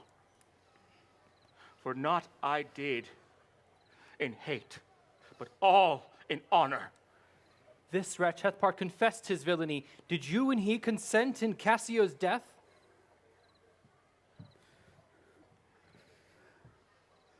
Aye. General, I never gave you cause. I do believe thee, and I beg your pardon. Now, can you demand this demidevil why he hath ensnared my soul and body? Demand me nothing. What you know, you know. From hence, I'll ne'er speak word. What, not to pray? Torments will ope your lips. Well, thou dost best. Sir, you shall understand what hath befallen, which as I think you know not. Here is a letter, found in the pocket of the slain Rodrigo, and here another. The one of them doth import the death of Cassio to be undertaken by Rodrigo. Oh, villain. Most heathenish and most gross. Now here's another discontented paper found in his pocket too. And this it seems Rodrigo meant to have sent this damned villain, but that belike Iago in the interim came in and satisfied him. Oh, that pernicious caitiff. How came you, Cassio, by that handkerchief that was my wife's? I found it in my chamber. He even confesses now as to having dropped it there to suit to his own purposes, which wrought to his own desires. Fool, fool, fool. There are besides in Rodrigo's letter how it unbraids Iago, how it describes that he set him onto me, onto the watch. Iago hurt him. Iago set him on. You must forsake this room and go with us. Your power and your command is taken off, and Cassio rules in Cyprus. But this slave, if there be any cunning cruelty that can torment him much and hold him long, it shall be his. You shall close prison or rest, so that the nature of your fault be known to the Venetian state. Come, bring him away. Soft! A word or two before you go. I have done the state some service, and they know it. No more of that. When you these unlucky deeds relate, I prithee speak of me as I am. Nothing extenuate or aught in malice, but of one who loved,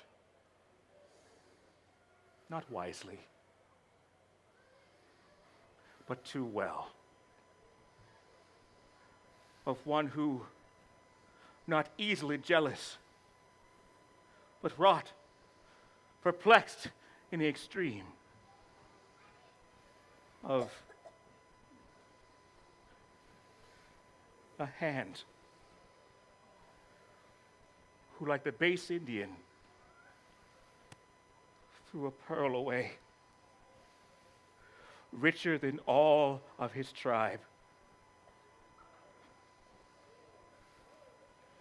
Of one whose tears fall faster than the Arabian trees, their medicinal gum.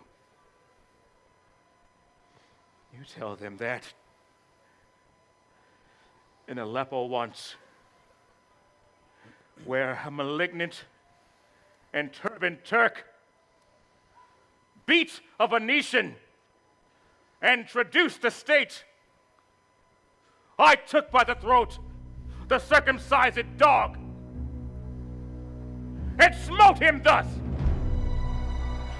Ah! Oh, bloody period! All that's spoken is marred.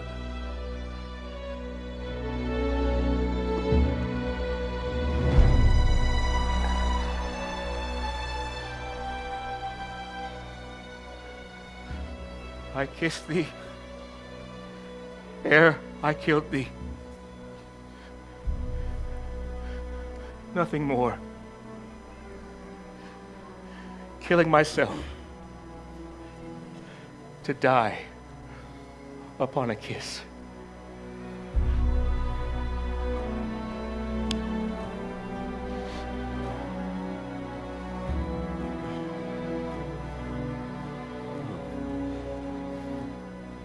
This did I fear, but did not think that he had a weapon, for he is very great of heart. O thou Spartan dog, more fell than anguish, hunger, or the sea. Look on the tragic loading of this bed. This is thy work. The object poisons sight. Let it be hid. Graziano, keep the house and seize upon the fortunes of the Moor, for they succeed on you. To you, Lord Governor, remains the censure of this hellish villain. The time, the place, the torture. Oh, enforce it. Myself will straight aboard and to the state this heavy act with heavy heart relate.